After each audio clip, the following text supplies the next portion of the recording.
அண்ணா வணக்கங்கண்ணே. நான் D.A correspondent. இன்னைக்கு வந்து நிறைய இன்ஃப்ராஸ்ட்ரக்சர் சம்மந்தமாக வந்து ஃபார்மர்ஸ் இது சம்மந்தமாக எல்லாமே நம்ம கொடுத்துருந்தோம். போன வாட்டி பாசிபிள் இல்லை அப்படின்னு நிறைய விஷயங்கள் சொல்லப்பட்டிருந்துச்சு. இந்த வாட்டி அதை பாசிபிளுக்கு கொண்டு வர மாதிரி நிறைய ப்ரூஃப் சொல்லியிருக்கீங்க. வந்து விவசாயிகளுக்கு நீங்கள் எப்பயுமே ஃபர்ஸ்ட் இம்பார்ட்டன்ஸ் கொடுத்துட்டு இருந்தது. லோகோ ஒன்று, எம்ப்ளம் ஒன்று நம்ம இன்னைக்கு ரிலீஸ் பண்ணியிருக்கோம். அது என்ன இன்டென்ஷனல்ல நம்ம விட்டுருக்கேன். ஆல்ரெடி நம்மளுக்கு ஒரு எம்ப்ளம் இருக்கு. இல்லை, இப்போ இல்லை, அது 16ல இருந்து கொடுக்குறேன். நான் ஆட்சிக்கு வந்தால் மாற்றுவேங்கிறேன். எனக்கு அடையாளங்கிறது ஒரு ஒரு அது திருவில்லிபுத்தூரில் இருக்கிற அந்த ஆண்டாள் கோயில் இருக்குல்ல, அதுதான் வச்சுருக்காங்க. அது எனக்கு உலக பொதுமறை தந்த வள்ளுவ பெருமகனார் தான் என் இனத்தின் பெருமை மிக அடையாளம். அதை வச்சு அது அந்த முத்திரையை மாற்றுறோம். தமிழ்தாய் வாழ்த்தையே மாற்றுறோம். தமிழ்நாட்டின் ஆட்சி முறை எல்லாத்தையும் மாற்றும் போது அதை மாற்றிடுறேன், அதை எடுத்துறேன். எல்லாருக்கும் பொதுவாக வள்ளுவ பெருமகனாரை வந்து எல்லார் வீட்டிலும் இருக்க வேண்டிய திருக்குறள் நூலகத்தில் இருக்குது. உங்களுக்கு புரியுதுன்னு நினைக்கிறேன். அதனால திருவள்ளுவர் தான் எங்களுடைய அடையாளம். அதுதான் தமிழ்நாட்டின் அடையாளமாக இருக்கும். அதை மாற்றுவேன். நான் இப்போ அருள்மொழிவர்மன் 4th எஸ்டேட் தமிழ் இப்போ வந்து ஒரு மொழி கொள்கை தான் அவங்களுடைய கொள்கை அப்படின்னு சொல்லி அறிவிக்கிறீங்க. அப்போ ஆங்கிலமோ அல்லது இந்தியோ அல்லது மற்ற மொழிகளையோ கற்க விரும்புறாங்க அப்படின்னா அதை இன்னைக்கு எப்படி ஏற்பாடு செய்ய முடியும்? இப்போ இருமொழி கொள்கைனா ஆங்கிலம்ங்கிறது வந்து தொடர்புக்கு அண்ணா சொன்னாரு. ஆனா இப்போ நீங்க ஒரு மொழி கொள்கைனா இப்போ ஆங்கிலம் படிக்க கூடாதா அல்லது எப்படின்னு கேட்கிறேன். இல்ல, அதை சொன்ன நீங்க கவனிக்க தவறிட்டீங்க. ஆங்கிலம் கட்டாய பாடமா இருக்கும்.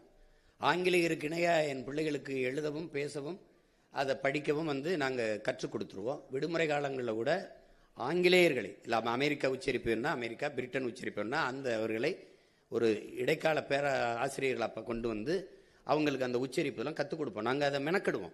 அப்புறம் உங்களுக்கு ஆங்கிலம் வந்து கட்டாய பாட மொழியார் கெடுவாய்ப்பாக வெள்ளக்காரர்கள் ஆண்டதுனால ஒரு தொடர்பு மொழியாக அது இருக்குது. அப்போ அதுவுமே ஐரோப்பிய நாடுகளில் பயன் இல்லை. பிரான்ஸ் எல்லாம் ஆங்கிலம் பேசவே மாட்டான், பேச மாட்டான். நீங்கள் போய் பார்த்தீங்கன்னா தெரியும். சில நாடுகள் அது பயன் இருக்குது, கற்றுக்கலாம். விரும்பினா ஹிந்தி கற்றுக்கிறேன். ஹிந்தி என்ன மொழி படிக்கணும்னு என் பிள்ளைய கேட்குதோ ஆங்கிலம் கட்டாய பாடத்தில் வந்துடுது. விருப்பமாக நான் ஃப்ரெஞ்சு கற்றுக்கிறேன், அதுக்கு வாய்ப்பு ஏற்படுத்தி கொடுப்போம். ஹிந்தி கற்றுக்கிறேன், வாய்ப்பு ஏற்படுத்தி கொடுப்போம். உங்களுக்கு புரியுதுன்னு நினைக்கிறேன். இல்லை, நான் ஸ்பானிஷ் கற்றுக்கிறேன், லத்தீன் கற்றுக்கிறேன், எது வேணாலும் நீங்கள் விரும்பினா அது பயிற்றுவிக்கப்படும். அதான் உலகத்தின் எம்மொழியும் கற்போம், நாங்கள் வாழ. எங்கள் மொழி தமிழ் கற்போம், எங்கள் இனம் வாழ. புரியுதா? அதில் எந்த மொழிக்கும் எதிரானவர்கள் இல்லை, சொந்த மொழிக்கு பற்றானவர்கள். சார், இப்போ பாலியல் சமத்துவம் அப்படின்றதுனால தான் நம்ம வில்லிவாக்கத்தில் திருநங்கை ஒருவருக்கு வாய்ப்பும் கொடுத்துருக்கோம். ஆனால் நீங்கள் தேர்தல் அறிக்கையில் திருநங்கைகள் திருநருக்கு தனி மருத்துவமனை அமைக்கப்படும் அப்படின்னு சொல்லியிருக்கீங்க. எதனால? அது ஒரு பாகுபாடாக இருக்காதா? இல்லை, அவங்களுக்கு வந்து அவங்களுக்கான அந்த சிகிச்சைக்கெல்லாம் வந்து சிக்கல் இருக்குது, மற்றவங்க பொதுவாக செய்கிறது இல்லது. அதனால அவங்களுக்கு அது தனி மருத்துவமனை இருக்கிறது தான் சிறப்பு. அது ஒரு மருத்துவமனையில் தனி பிரிவு. உங்களுக்கு நான் சொல்கிறது விளங்குதுன்னு நினைக்கிறேன். அது அவங்களுக்கு இருக்கிற அவங்களுடைய கோரிக்கையை தான் நான் சொல்கிறேன். இப்போ நீங்கள் ஒரு இதிலிருந்து நீங்கள் அந்த பாலியல் மாற்றத்துக்கு வருதில்ல, அதை நீங்கள் பொது மருத்துவமனையில் செய்ய தயாராக இருக்கீங்களா? தனியார் மருத்துவமனையில் செய்ய தயாராக இருக்கீங்களா? இல்லை இல்லை. அப்போ நான் என்ன பண்ண வேண்டியது இருக்குது? மாற்ற வேண்டியிருக்கு. இப்போ நான் உங்களுக்கு ஒரு கேள்வி கேட்குறேன். தனியார் பள்ளி கல்லூரியில் இருக்க தங்கும் விடுதியில் தாழ்த்தப்பட்ட மாணவர்களுக்கு என்று தனியாக விடுதி இருக்கா? இல்லை. ஏன் அரசு பள்ளியில் மட்டும் இருக்கு, அரசு கல்லூரியில் மட்டும் இருக்கு? யார்கிட்ட தீண்டாமல் இருக்கு? யார்கிட்ட இருக்கு? அரசுகிட்ட இருக்கு. நீ தனியார் முதலாளி அந்த பள்ளிக்கூடத்தில் போய் நின்ன சாதியா அந்த சாதியில் ஒன்னா இருந்து படிக்கிறான், ஒன்னா சாப்பிட்றான்ல. ஏன் நீ ஓம் பள்ளிக்கூடத்தில் தனியாக தங்க விடுதி வைக்கிற? ஒன்னா வைக்க முடியல. இப்போ நான் வரும்போது நீ எப்படி பண்ணுவியா? நீ இப்போ தனியாக விடுதி கேட்பியா? தனியாக சொல்லுவியா? நீ ஒரே விடுதியில் படி, என்னென்ன சான்றிதழ் படி, எங்கேயாவது போ. அதையே சாதிக்க முடியல. அப்போ அது அவங்களுக்கு தேவை. அவங்க எனக்கிட்ட வச்ச கோரிக்கையை தான் அதில் வச்சிருக்கேன். அதனால அது பொது மறுப்பை நீங்கள் ஒன்று கேட்போம். கொரோனா நேரத்தில் ஏதாவது தனியார் மருத்துவமனை ஒரு நோயாளியை எடுத்து மருத்துவம் செஞ்சதா இருக்குதா? முழுக்க முழுக்க அரசு மருத்துவர்களும் அரசு செவிலியர்களும் தான் சேவை செஞ்சு காப்பாற்றினாங்க. அப்போ அது புரியுது இல்லை? அது மாதிரி ஒரு நிலைமை அவங்களுக்கு இருக்கிறனால ஒரு பொது மருத்துவமனையில் அவங்களுக்கு தனி பிரிவு, அவங்களுக்கு தனி மருத்துவம். அது உடல் உறுப்பு அறுவை சிகிச்சை செய்யறதுக்கு அவங்க படுற அந்த துயரத்தை நீங்க சொல்லி கேட்டீங்கன்னா அவங்களுக்கு நான் சொல்றதுல அந்த மதிப்பு தெரியும். இப்போ நீங்க சொல்ற விஷயம் எல்லாருமே மிக சூப்பரான சிந்தனைகள், தற்சார்பு பொருளாதாரம், பால் வளத்திலிருந்து எடுக்கக்கூடிய அந்த பொருளாதாரம் எல்லாமே நீங்க பேசும்போது வெறும் பால் எல்லாமே குறிப்பா அந்த பால்னு சொல்றது 3 லட்சம் கோடி ரூபாய் அளவுக்கு நீங்க பேசும்போது இது எல்லாமே நீங்க சொல்றது ரொம்ப சூப்பரான ஒரு விஷனரியா இருக்கு. ஆனா இது ஏன் மக்கள்கிட்ட கொண்டு போய் சேரல? ஏன்னா 2500 ரூபாய் கொடுக்கறது, 2000 ரூபாய் கொடுக்கறது, 5000 ரூபாய் கொடுக்கறது மக்கள்கிட்ட வரவேற்பை பெறும் பொழுது இது ஏன் போய் சேர மாட்டேங்குது? அதை நம்ம சேர்க்க தவறிட்டோமா? இது என்ன காரணம்? அதுல என்ன சிக்கல் இருக்குன்னா, இங்க ஆட்சியில இருக்கிறவங்க இத பொது புத்தியில இப்பவுமே சீமா ஆடு மாடு மேய்க்க சொல்றான், சீமா வேளாண்மை செய்ய சொல்றான். அது இப்ப உங்களுக்கு எங்க கிராமத்திலேப்பா 10 ஏக்கர் வச்சு வேளாண்மை செய்யறவனுக்கு பொண்ணு கொடுக்க மாட்டாங்க. மாப்பிள்ளை எங்க இருக்காருன்னா துபாயில் இருக்காருங்க. துபாய் மாப்பிள்ளைம்பாங்க. துபாய்க்கே கட்டி கொடுக்க போற மாதிரி. அது ஒரு நோய் தானே. அவன் அங்க போய் ஒட்டகம் தான் மேய்ப்பான். இப்ப இங்க வேளாண்மை செய்யறவனுக்கு மதிப்பு இருக்காது.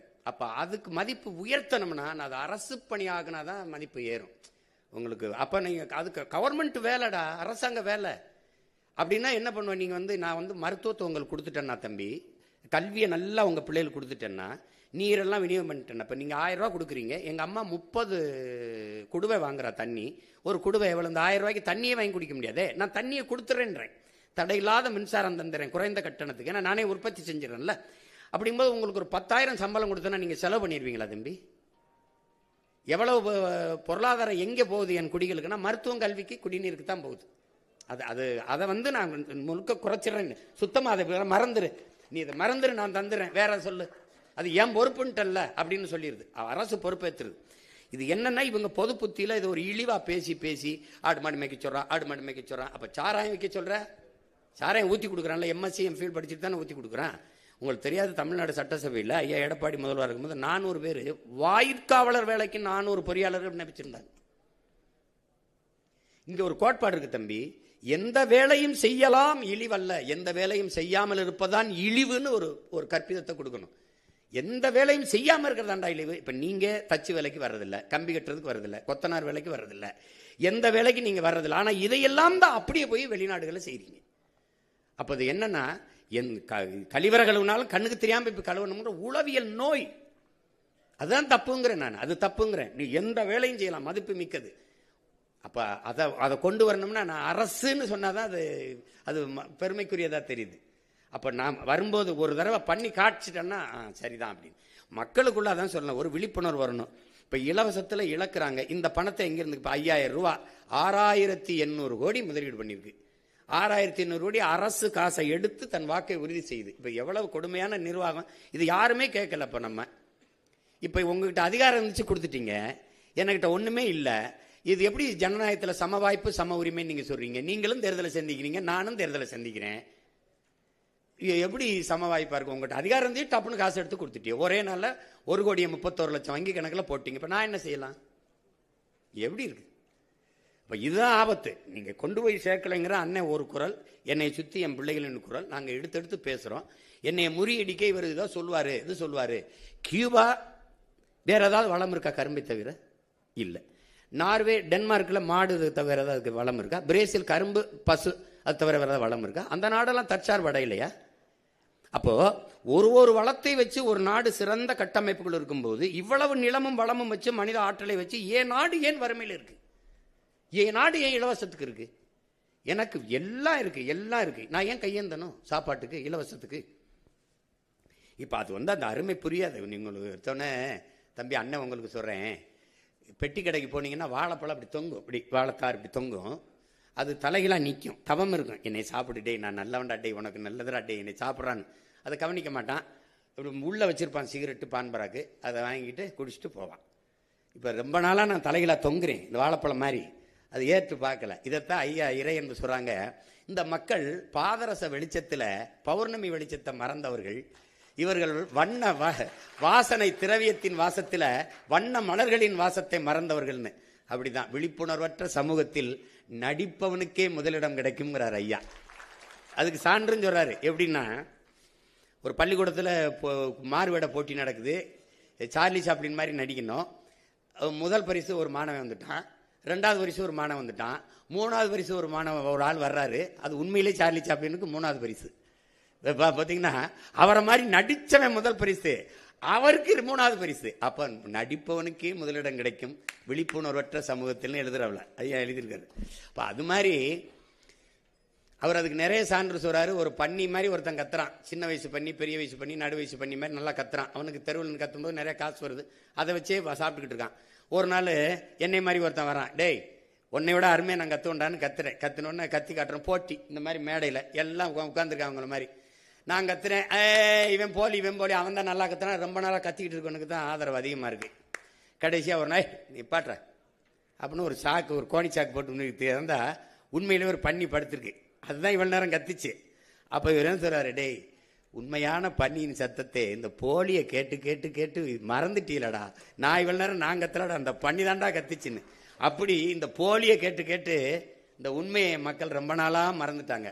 அது உங்களை மாதிரி உள்ளவங்க நீங்கள் தான் இந்த அறிவுத்தளத்தில் இது கடத்தி ஏதோ கொஞ்சம் கவனிங்க, இருந்தாலும் ஏதோ சொல்லிட்டு இருக்கா, ரொம்ப நாளாக சொல்கிறான் பாருங்க. ஏன்னா உண்மையிலேயே தலை சிறந்த நாடாக நம்மளால் மாற்ற முடியும்.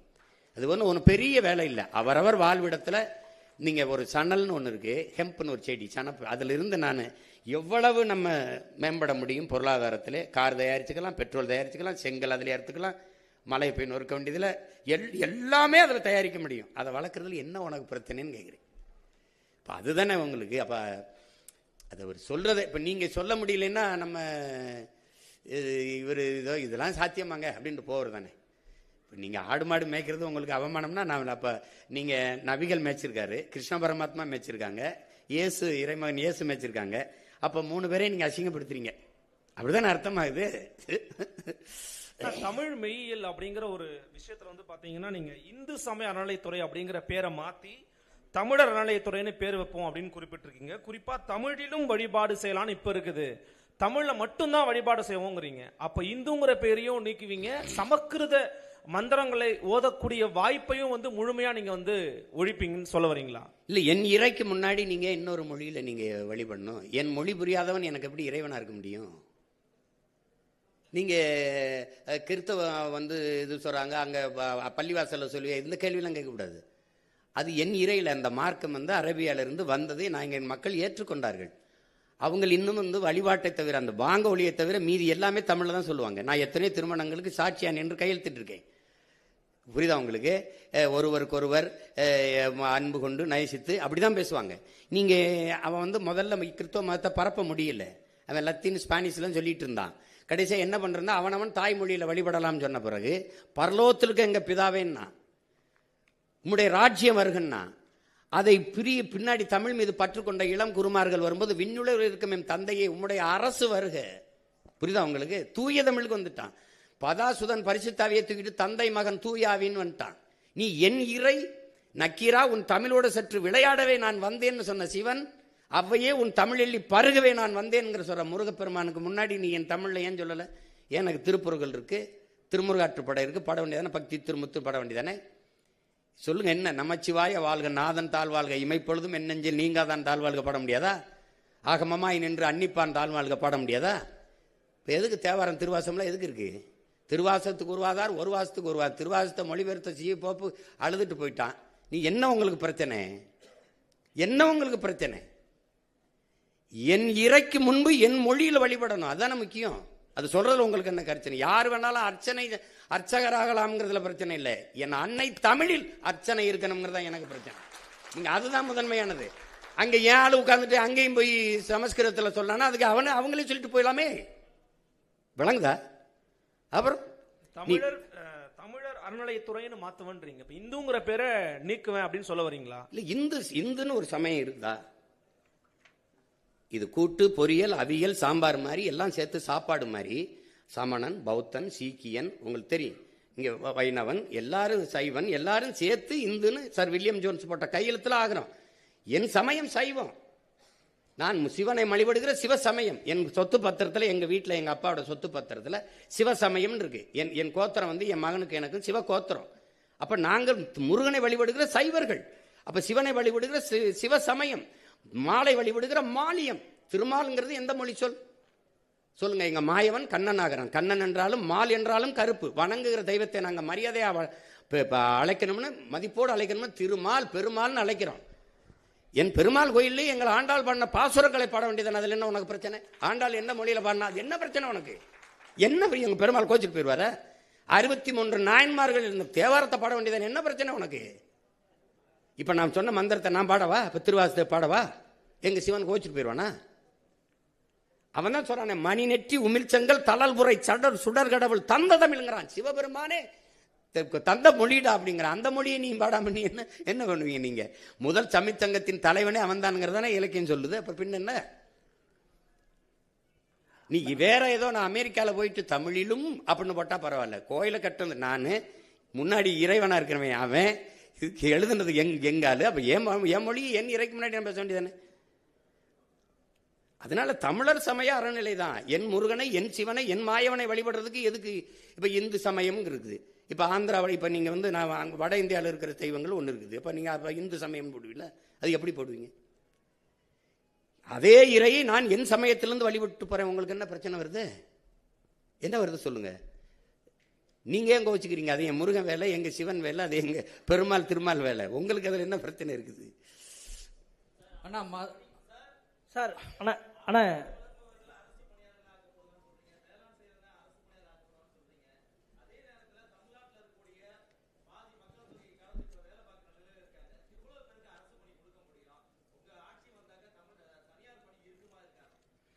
நீங்க இப்ப எது தனியார் பணின்னு சொல்லுங்க.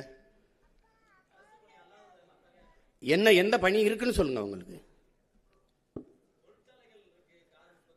யாரோட தொழிற்சாலை? கொண்டாய் முதலாளி அவர் இங்க வந்தாரு. 1 டன் எடையுள்ள கார் தயாரிக்க 4,50,000 லிட்டர் தண்ணீர் தேவைப்படுது. அது மறைநீர்னு சொல்றோம், ஆங்கிலத்தில் வெர்ச்சுவல் வாட்டருங்கிறோம். 15 லட்சம் கார் 50 லட்சம் கார் ஏற்றுமதி செய்யறீங்க. நீங்க இந்த கொரியன் முதலாளிக்கு தமிழ்நாட்டு இளைஞருக்கு வேலை கொடுக்கணும்னு என்ன மாரியத்தாவில் வேண்டிட்டாரா, இல்ல திருப்பதி வெங்கடாசலில் வேண்டிட்டாரா? இங்கே மனித உழைப்பு மலிவா கிடைக்குது. நிலத்தடி நீரை வடமலால் உறிஞ்சிக்கலாம். உற்பத்தி செய்கிற பொருளை விரைந்து எடுத்துட்டு போல 8 வழிச்சாலை 4 வழிச்சாலை இருக்கு. தடையற்ற மின்சாரம். ஒரு அரை மணி நேரம் மின் இழப்பு ஏற்பட்டா உற்பத்திக்கு ஏற்படுற இழப்பை மத்திய மாநில அரசுகள் ஈடுகட்டும்னு புரிந்துணர்வு ஒப்பந்தம் இருக்கு. அதனால நீ வர்ற, எனக்கு வேலை கொடுக்க வர்ற, உனக்கு வேலை தானே வேணும், அரசாங்க வேலை. நான் தர்றேன் அதே நிலத்தை வச்சு. உனக்கு என்ன பிரச்சனை? காரை ஏற்றுமதி செய்யற, சோறை இறக்குமதி செய்யற. நான் சோறை ஏற்றுமதி செய்யறேன், காரை இறக்குமதி செய்யறேன். That's all your honour. நீங்க என்ன நீங்க பேசிக்கிறீங்க? நீங்க ஒரு ஆரஞ்சு பழத்தை விளைய வச்சான் பிரான்ஸ், 50 லிட்டர் தண்ணீரை குடிக்குது. புளிஞ்சா 1/2 கிலோ கோவலை கூட வரல, நிப்பாற்றான்ட்டான். ஏன்னா இங்கிலாந்து பொருளாதார மேதை ஜான் ஆண்டனி ஆலன் சொல்றான், இந்த ஆசிய கண்டத்தில் இருக்கவன் தான் அந்த பணத்தையும் தங்கத்தை வச்சு பொருளாதாரத்தை மதிப்பிடுறான். ஐரோப்பிய கண்டம் நாடு முழுமைக்கும் அவன் நீர் பொருளாதார கொள்கைக்கு வந்துட்டாங்கிறான். எந்த நாடு நீர் அதிகமாக வச்சிருக்கானோ அவன் தான் பணக்கார நாடுன்னு வந்துட்டான்ங்கிறான். அப்ப நீ என்ன பண்றான்? அவன் பிரான்ஸ் ஆக நீர் ரொம்ப திங்குற, கண்ணுக்கு தெரியாம களை போதுறான், நிப்பாற்றான்ட்டான். சீன பன்னிக்கறியை விரும்பி சாப்பிட்டான். 1 கிலோ கறி வர 8600 லிட்டர் தண்ணி தேவைப்படுது. 1 கிலோ கறி பன்னிக்கறி மேசைக்கு வர. வளர்ச்சியை நிற்பா, வளர்ப்பதை நிறுத்துறான்ட்டான், இறக்குமதி பண்ணிக்கிறோம்ட்டான். ஏன் இவன் இதே கொரியன் முதலாளி அவன் ஊர்ல கொரியால உட்காந்து இந்த ஃபோர்டு இந்த கொண்டாய் காரை தயாரிக்க வேண்டியதானே? ஏன் நான் வேணான்னு சொல்லையே? உனக்கு வேலை தானே, அது நான் தர்றேங்கிறேன். அப்புறம் அவன் கொரியன் முதலாளிட்டு வேலை தந்தா தான் காசு உனக்கு இனிக்குமா? நான் கொடுத்த காசு கசக்குமா என்ன? உனக்கு என்ன பிரச்சனை? உனக்கு வேலை தானே வேணும், வேலை தானே வேணும். நீ பால ஆந்திராவில இருந்து இறக்குமதி செய்ய உனக்கு அவமானம் அல்ல? கறி ஆந்திராவில இருந்து ராஜஸ்தான்ல இருந்து இறக்குறிய உனக்கு வெக்கம் அல்ல? வெக்கம் அல்ல? ஏன் உனக்கு ஆடுமா? நீ மேய்க்காத, உனக்கு நீ வெளியில போ, உனக்கு மேய்க்க நான் மேய்ச்சிக்கிறேன். உனக்கு என்ன? ஆனா கறி தின்ன கட்டி வச்சு உதச்சு போடுவேன். என்ன விளையாட்டு பண்ணிருக்கீங்களா? எது அவமானம்னு பாரியா? அரசு சாராய கடை திறந்து வச்சு குடிக்க வைக்குது, அங்க படிச்சவனை ஊத்தி கொடுறாங்குது. என்ன நீ மெச்சிட்டு நீ? அது போய் அது அரசு வேலையா இருக்கலாம். நான் சொல்றது அரசு வேலை. உலகத்துக்கு சோறு போடுறவன் அரசு வேலையா இருக்கலாம், இருக்கக்கூடாது. அவன் சொல்றான்டா என் பாட்டேன், சுழன்றும் ஏற்பின்னது உலகம் அதனால் உழந்து முளவே தலைங்கிறான். இருந்தோம்பி இல்வாழ்வதெல்லாம் விருந்தோம்பி வேளாண்மை செய்த பொருட்டுங்கிறான். உழவினார் கைமடங்கின் இல்லை விளைவதும் விட்டேமன் பார்க்கும் நிலைங்கிறான். எதுவுமே வேணாம், பொன்னாசை மண்ணாசை மக்களாசை எதுவுமே பற்றற்று போன துறவி கூட வாழ முடியாதரா. விவசாயி கைமடங்கி படுத்துட்டான்ங்கிறான். உழவன் இல்லாம ஒண்ணும் இல்லை. உலகத்திலே ஆகச்சிறந்த பொருளாதாரம் வேளாண்மையில் தான் இருக்கு. நான் போட்டிருக்க சட்டை, இந்த காலாட, இந்த காலனி எல்லாம் விவசாயத்திலிருந்து வந்ததுதான். அப்புறம் நீ அது இல்லாம என்ன பண்ணுவ? திடீர்னு சட்டம் வந்துருச்சா, திடீர்னு இந்த இது வந்துருச்சா, அந்த இது வந்துருச்சா, உடை வந்துருச்சா, எங்க இருந்து வருது? சும்மா எது அசிங்கம்னு தெரியறது இல்ல, எது கேவலம்னு தெரியறது இல்ல. பீஸா பறக்கிறது கோ குடிக்கிறது உனக்கு நாகரிகம்னா நான் என்ன பண்ண முடியும்? ஏன் இளநீ கரும்புச்சார் பழச்சார் குடிக்க மாட்டியா? சட்டம் வருது, தேசிய குடிபானம்னு வருது. கரும்புச்சார் பதநீர் இளநீர் பழச்சாறு வரும். சமூகம் கெட்டு கிடக்க பேச மாதிரி. நீ பழச்சாறு கடையில் எங்க கூட்டம் இருக்கு, சாராய கடையில் எவ்வளவு கூட்டம் இருக்கு, நூலகத்தில் எவ்வளவு கூட்டம் இருக்கு, திரையரங்கில் எவ்வளவு கூட்டம் இருக்கு, கால் செருப்பு கண்ணாடி குளிரூட்டப்பட்ட அறையில் இருக்கு, காய்கறி தெருவில் கிடக்குது. இதை மாற்றணுங்கிறேன். அதுக்கு தான் தலைகீழ் மாற்றம்னு சொல்றேன். புரட்சி என்பது தலைகீழ் மாற்றம்ங்கிறேன். சும்மா போட்டு பேசிக்கிட்டு இருக்கான் சீமா ஏதோ ரொம்ப நாளாக பேசிட்டு இருக்கான்னு நீ வாய்ப்பு தரல. சரிதான் ஆண்டுட்டு ஐயா ஸ்டாலின் ஆட்சியில் 5 வருஷம் வாழ்ந்துட்டேன். அந்த ஐயா எடப்பாடி 4 வருஷம் ஆண்டுட்டேன். ஒரு தடவை கொடுத்துப்பாரு, நல்லாலே விரட்டி வெட்டி அடி, கல்லெடுத்து கூட ஏறி சிலுவையில் கூட ஆற, ஒரு தடவை கொடு. அப்போ தெரியுமில்ல அது கற்பனையா இல்லை அது நிஜமான உனக்கு தெரியும், உண்மையானு தெரியும். எவ்வளவு திறமை இருந்தாலும் வாய்ப்பு இல்லைன்னா எப்படி வெளியில் தெரியும்? நானும் 15 வருஷமாக கத்துறேன், இதுக்கு மேலே கத்தவே முடியாத அளவுக்கு கத்திட்டேன். அப்புறம் அது எப்படி செஞ்சிருவா, எப்படி வேலை கொடுக்குறேன்னா இல்லையான்னு மட்டும் பாரு. தம்பி, ஒரு மீன் குழம்பு வைக்கிற சட்டி எத்தனை ரூபாய்ன்னு நினைக்கிறீங்க? அமெரிக்கா 13,000 ரூபா. ஒரு கயத்து கட்டில் 40,000 ரூபா. ஒரு ஓலை கொட்டம் 500 ரூபா. ஜப்பான்ல வாங்குறான், அரபு நாடுகள்ல இருந்து, ஜப்பான், சீனால இருந்து போகுது. சந்தை பொருளாதாரம் எங்க இருக்குன்னு தெரியல. திடீர்னு தக்காளி வர ஏறினவன என்ன பாடுபட்டிய தக்காளி வித்தே ஒருத்தன் பல லட்சம் ரூபா கொண்டு வந்துட்டான்றான். தக்காளி நான் கத்திட்டு கிடந்தான். அப்புறம் வெங்காயம் தான். அப்பெல்லாம் எனக்குள்ள சிரிப்பா வரும். என்னவோ ஒன்று உங்களுக்கு இது என்ன பண்றது? சரி போங்க. இனிமே நாங்கள் சொல்லணும், போலிகளை கண்டு ஏமாறாதீர்கள், எங்களுக்கு வேறெங்கும் கிளைகள் இல்லை அப்படின்னு பேசணும் போல இருக்கு. ஆனா இப்ப இந்த தூய்மை பொறியாளர் அப்படின்ற ஒரு தலைப்புல வந்து என்ன சொல்றீங்கன்னா, ஒரு குறிப்பிட்ட இனக்குழுவை சேர்ந்தவர்கள் மட்டும்தான் தூய்மை பணியாளர் அந்த படியில இருக்காங்க. இதை முற்றிலும் தடை செய்யணும்னு சொல்லியிருக்கீங்க. முற்றிலும் தடை செஞ்சுட்டா அதுக்கு மாற்று என்ன அப்படின்ற ஒரு கேள்வி இருக்கு. ரெண்டாவது, இதை வந்து ஒரு பெருமைக்குரிய அரசு பணியாக்கணும் அப்படின்ற ஒரு வாக்குறுதி கொடுத்துருக்கீங்க. ஆனால் சமீபத்தில் இந்த தூய்மை பணியாளர்கள் போராட்டம் எடுக்கும் போது அவர்களை பணி நிரந்தரம் பண்ணணும் அப்படின்ற கோரிக்கை வந்தப்ப ஒரு அரசியல் கட்சி தலைவர் வந்து பண்ணக்கூடாது அப்படின்ற சொல்லியிருக்காரு. ஸோ இது எப்படி முரண்பாடுகள் வரது எப்படி பார்க்குறீங்க? இல்லை நம்ம வந்து இதில் என்ன தம்பி, ஒரு குறிப்பிட்ட சமூகம் செய்கிறதுங்கிறப்ப தான் இது இவங்க வந்து அது இழிவாக்குறதுறாங்க. இப்போ வேளாண்மை வந்து நான் ஒன்று சொல்கிறேங்க, வேளாண்மை செய்கிற வேளாளர் உங்களுக்கு புரியுதா? இப்போ கடலில் வேளாண்மை, இப்போ மீன் பிடிக்கிறவர் மீனவர்னு நீங்கள் சொல்கிற நம்ம போயிருக்கிறோம். இப்போ நான் வேட்டையாடுறேன், விடுமுறை காலங்களில் வேட்டையாடுறேன், நான் வேடுவன் ஆயிடுறேன், நான் குறவர் ஆயிடுறேன். நான் ஆடு மாடு வளர்க்குறேன், நானும் ஆயர் ஆயிடுறேன். நான் வேளாண்மை செய்கிறேன், வேளாளர் ஆயிடுறேன். எங்கள் உறவுகள் கடலில் மீன் பிடிக்கிறாங்க, நான் கம்மாயில் மீன் பிடிக்கிறேன், நானும் மீனவர் ஆயிடுறேன். உங்களுக்கு புரியுதுன்னு நினைக்கிறேன். இப்போ எந்த வேலையும் யாரும் செய்யலாம். நீ ஒரு இழிவுன்னு கருதாத, அது அரசு வேலையாக்கு, படித்தவன் படிக்காதவன் எல்லாரும் செய்யலாம். இந்த முறையை மாற்றிடுவோங்கிற துப்புரவு பண்ணிடுற. இப்போ அமெரிக்கா, சிங்கப்பூர்லாம் எப்படி பண்ணுது? ஒரு நவீனமாக நல்ல சுகாதாரமாக பூட்ஸு கிட்ஸு க்ளவுஸ்லாம் போட்டு வண்டி வச்சு சுத்தமாக எடுக்கலாம். முதல்ல குப்பை இல்லாத நகரத்தை உருவாக்க நம்ம கற்றுக்குருவோம். எதுக்கு தூய்மை, எதுக்கு நீங்கள் அசுத்தமாகுது, எதுக்கு குப்பை வருது, எப்படி வருது? ஏன் நீ வீட்டை நீ குப்பையாக போடுவியா? அப்போ எப்படி நாட்டை குப்பையாக்குற? நான் வரும்போது நீ அப்படிலாம் குப்பையை போட முடியாது. எல்லாம் தெருவெல்னு எங்கு பார்த்தாலும் உன் வீட்டுக்குள்ளே தவிர வெளியில் நடந்தீங்கன்னா 2 கண்ணு பார்த்துக்கிட்டே இருக்கும். முழுக்க கண்காணிப்பு கருவிகளால் கண்காணிச்சிருவேன். நீ தப்பிக்கவே முடியாது. நீ குப்பையை அங்கிருந்து தூக்கி போடுறது அதெல்லாம் பண்ண முடியாது. குப்பையை கூட ஒழுங்காக போட தெரியாத நாடு குப்பை மேடாக தானே போகும். அதனால தான் அவங்க தூய்மை பணியாளர் என்பதையும் தாக்கி தூய்மை பொறியாளர்கள்னு மாற்றி அதை அரசு பணியாக மாற்றுவேன்னு சொல்கிறேன். நீங்கள் அந்த பணியை நீங்கள் எதுக்கு, நான் அதுக்கு குப்பையில் தான் வச்சுக்கிறேன்னு நினைக்கிறீங்களா? மரக்கன்று நடக்கூடாதா? சொல்லுங்கள், மரக்கன்று நடக்கூடாது, மற்ற வேலைக்கு பயன்படுத்தக்கூடாதா? இந்த 10 ஆண்டு பசுமை திட்டம், பல கோடி பண திட்டத்தில் பல பேர் வேலைக்கு எடுப்பேன். அப்போ அந்த இடத்துல நீங்கள் வந்து அந்த பகுதி நேரம் போக, இப்போ தென்கொரியாவில் அவர் என்ன சொல்கிறார், போய் நீ பகுதி நேரம் சண்டை வரும்போது சண்டை போடு, இப்போ மாடு மேய்ன்னு சொன்னாரா இல்லையா? சொல்லுங்கள். நான் சொன்னதை சிரிக்கிறீங்கல்ல. இப்போ நான் சொல்கிறது தானே அவர் இப்ராஹிம் ட்ரோரே பண்ணி கொண்டிருக்கிறாரு. ஒரு சின்ன பையன் வந்து ஒரு திடீர்னு ஒரு நிலத்துக்குள்ளே அவளை பண்ணும்போது நம்மளால் பண்ண முடியாதா? ஒரு கனவு இருக்கணும்ல. இப்போ நான் சொல்லும்போது சிரிக்கிறீங்களா? கெஜ்ரிவால் எப்படி பண்ணாப்ல? அந்த 5 ஆண்டுக்குள்ள அந்த இதில் பண்ணிட்டார்ல, அவளை தூக்கி கொண்டு வந்துட்டார்ல. 60 ஆண்டுகளை நீ பண்ணலையே. அப்போ உனக்கு நோக்கம் இல்லை, அவனுக்கு நோக்கம் இருந்தது. அங்கே அந்த பெரிய மனுஷன் அந்த பினராயி விஜய் எப்படி தரத்தை உயர்த்தி கொண்டு போயிட்டாப்ல. பிள்ளைகளுக்கு முதல்ல கொடுக்க வேண்டியது அறிவு தானே, அதை கொடுக்க உனக்கு வக்கு இல்லை. அப்புறம் என்ன நீங்க குடிக்கணும்? நீ படிக்க வைக்கிறத விட்டு குடிக்க வைக்கிறதுல கவனம் பண்ணிட்டு இருக்க. 2000 அரசு பள்ளியை மூடுற, 2000 மதுக்கடையை கூட்டுற. சார் சார், அருந்ததிற்கான உள்ளொதுக்கீடுக்கு வந்து எதிர்ப்பு தெரிவிக்கிறேன்னு சொல்லியிருக்கீங்க. அப்போ உங்களோட நிலைப்பாடு அதில் என்ன, இல்லை மாற்று வழி? இல்லை நீங்க எந்த குடிகளினுடைய இடப்பகிர்வு, ஒதுக்கீடுன்னு சொல்லக்கூடாது, ஒதுக்கீடுன்னு சொல்லக்கூடாது. ஏன்னா ஒதுக்கீடு பண்ணி தான் நம்மளை ஒதுக்கிட்டாங்க. இடப்பகிர்வு தான் பகிர்வு. அதில் என்னன்னா, எங்கள் பாட்டனார் அயோத்தியாஸ் என்ன சொல்கிறாரு, நீங்கள் சமபங்குங்கிறத நான் ஏற்கனவே எதிர்க்கிறேங்கிறாரு. அதுதான் அதுக்கப்புறம் பின்னாடி அண்ணல் அம்பேத்கர் அதை வலியுறுத்துறாரு. எப்படின்னா, சமபங்குன்னா நீங்கள் பன்னெடுங்காலமாக நீங்கள் மாளிகையில் இருப்பீங்க, நான் மண் குடிசையில் இருப்பேன், நீங்கள் மேட்டில் இருப்பீங்க, நான் பள்ளத்தில் இருப்பேன்.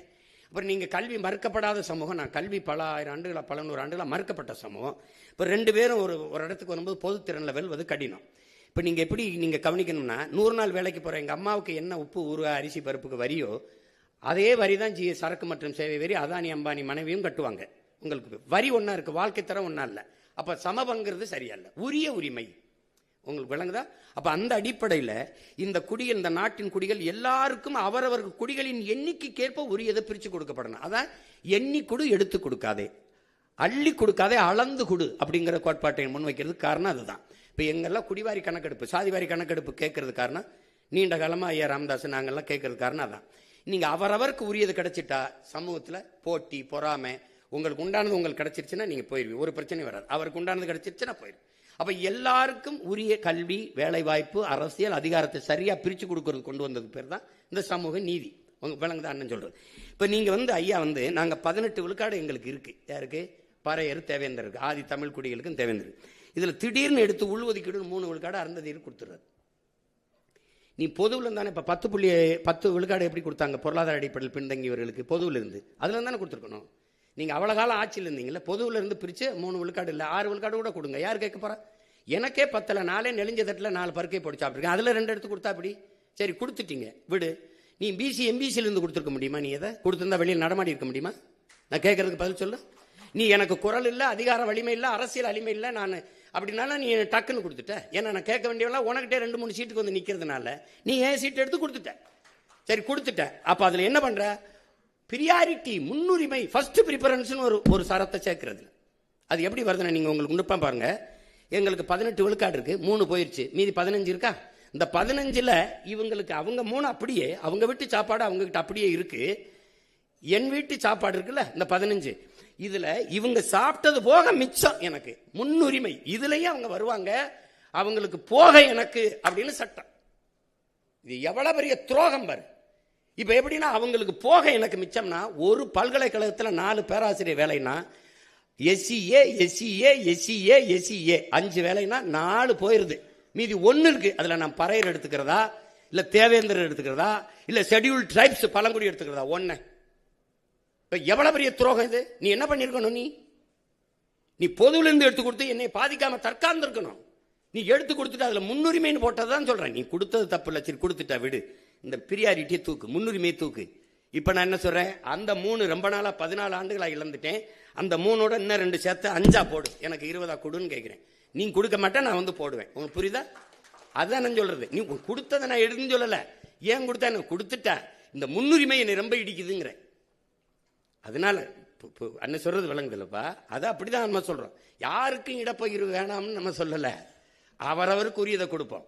இப்ப நீங்க வேற ஊர்ல இருந்து வந்திருக்கீங்களா, பஞ்சாப்ல இருந்து உங்களுக்கு கொடுக்குறேன்னா, பஞ்சாப்ல எங்க இருக்குன்னு சொல்லணும். அங்க வாழ்றல்ல அவன் என் ஆளுக்கு கொடுக்கணும். இப்ப ஆந்திரால வாழ்ற எனக்கு கொடுக்கணும். கர்நாடகாவில் 1.25 கோடி நாங்க இருக்கோம்.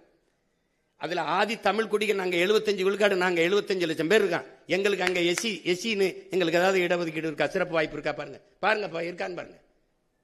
அவர் பேக்வேர்டில் தான் நாங்கள் இருப்போம், ஓபிசியில் தான் இருப்போம். அப்போ காலங்காலமாக என்னுடைய பெருந்தன்மையும் பேரன்மையும் நீ இழிச்சலாத்தனம்னு கருதிடக்கூடாதுல்ல. உன்னுடைய வளம் உனக்குன்னு இருந்துக்கிற. முல்லை பெரியாறு தனியாக இருக்கு, கர்நாடகா தனியாக இருக்கு, என்னுடைய நெய்வேலி உனக்கு, நரிமணம் பெட்ரோல் உனக்கு, அணு உல மின்சாரம் உனக்கு, அணு மின்சாரம் உனக்கு, என் வளம் எல்லாருக்கும். நான் மட்டும் இந்தியனாக இருக்கணும், நீங்கள் கன்னடாவே இருந்துருவீங்க. நீங்கள் அப்படியே நீங்கள்லாம் உங்கள் மாநிலத்துக்கு உங்கள் ஆளாக இருந்துருவீங்க. எப்படி? ஆனால் ஆவின்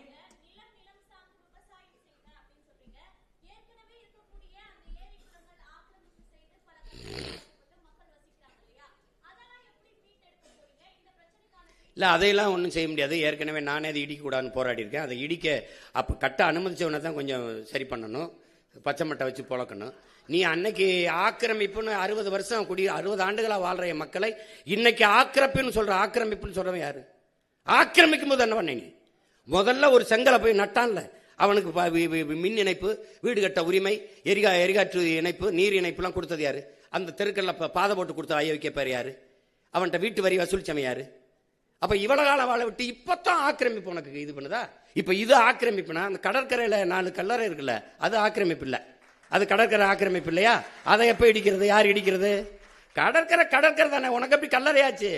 நீ என்ன தேச விடுதலைக்கு என் பாட்டை வாவுச்சி மாதிரி செக்கிழுத்தியா? இல்லை யாரு நீ எங்க பாட்டு மருது பாண்டி போய் தூக்குல தூங்குனியா, தீரன் சின்ன மலை மாதிரி தூக்குல தூங்குனியா, இல்லை என்ன பண்ண? அது நான் இடிக்க மாட்டேன், அதுவா இடியும். அதுவா இடியும். அதனால ஏற்கனவே இருக்கிற நீர்நிலைகளை ஆக்கிரமிப்பு போக மீதியை நான் பராமரிப்பேன். புதிய நீர்த்தக்கங்கள் உருவாக்க அறிவு சமூகம் எல்லாரும் இருக்கிறீங்க. உலகத்தில் இயற்கையின் அரும்பெருங்கொடையா நமக்கு தந்தது பள்ளிக்கரணை ஏரி.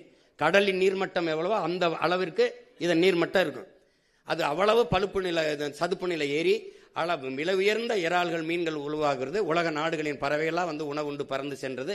அப்படி ஒரு ஏரியை யாராவது குப்பையை கொட்டி மூடணும்னு யாருக்காவது இப்ப எந்த கொம்பை வந்தாலும் அதை புனரமைக்க முடியாது, சீரமைக்க முடியாது.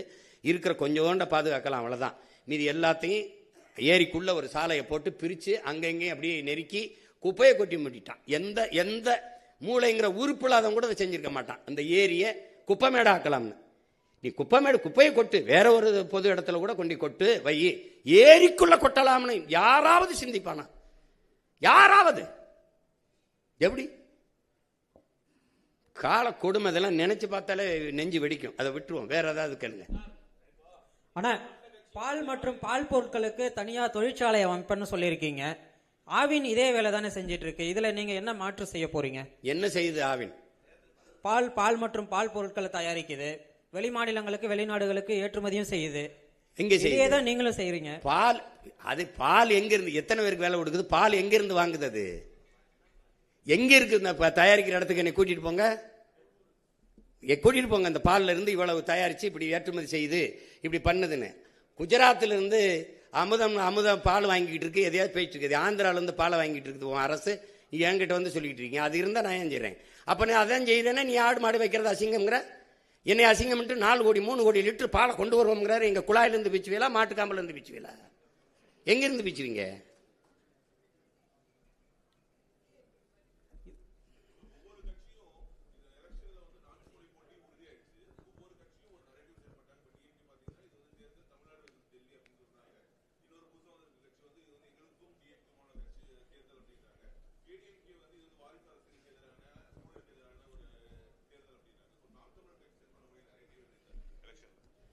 இல்லை அதில் வந்து உங்களுக்கு தெரியுங்க, போட்டிங்கிறது கோட்பாட்டு அளவு போட்டி தான் உங்களுக்கு. இதுவரை இந்த நாட்டில் என் மக்களுக்கு இருக்கிற பிரச்சனைகள், துன்பங்கள் இருக்குல்ல, இந்த பிரச்சனைகள் தினந்தோறும் போராட்டம் நடக்குது. அதை நீங்கள் என்னையோட நீங்கள் ஊடகத்தில் இருக்கிற பிள்ளைகள் நீங்கள் நல்லா கவனிப்பீங்க. ஆசிரியர்கள், படிப்பிக்கிற ஆசிரியர்கள் பாதையில் நிற்கிறாங்க, மருத்துவர்கள் வீதியில் நிற்கிறாங்க, செவிலியர்கள் வீதியில் நின்று போராடுறாங்க, வேளாண்குடி மக்கள் போராடுறாங்க, போக்குவரத்து தொழிலாளர்கள் போராடுறாங்க, துப்புரவு பணியாளர்கள் போராடுறாங்க. எல்லாருமே வீதிக்கு வந்து போராடும் போது அரசு நல்லாட்சி கொடுக்குறேன்னு சொல்லுது. இப்போ கடந்த காலத்தில் நிறைய போராட்டங்கள் வந்ததை நீங்கள் பார்த்துருப்பீங்க. அப்போ அது என்னன்னா, இந்த போராட்டங்களை எல்லாம் கையெழுத்தது யார்? இந்த பிரச்சனைகளை எங்களுக்கு திணித்தது யார்? இவ்வளவு பிரச்சனைகள் இருக்குதே, இதை தந்தது யாருன்னா இவர்கள் தான்.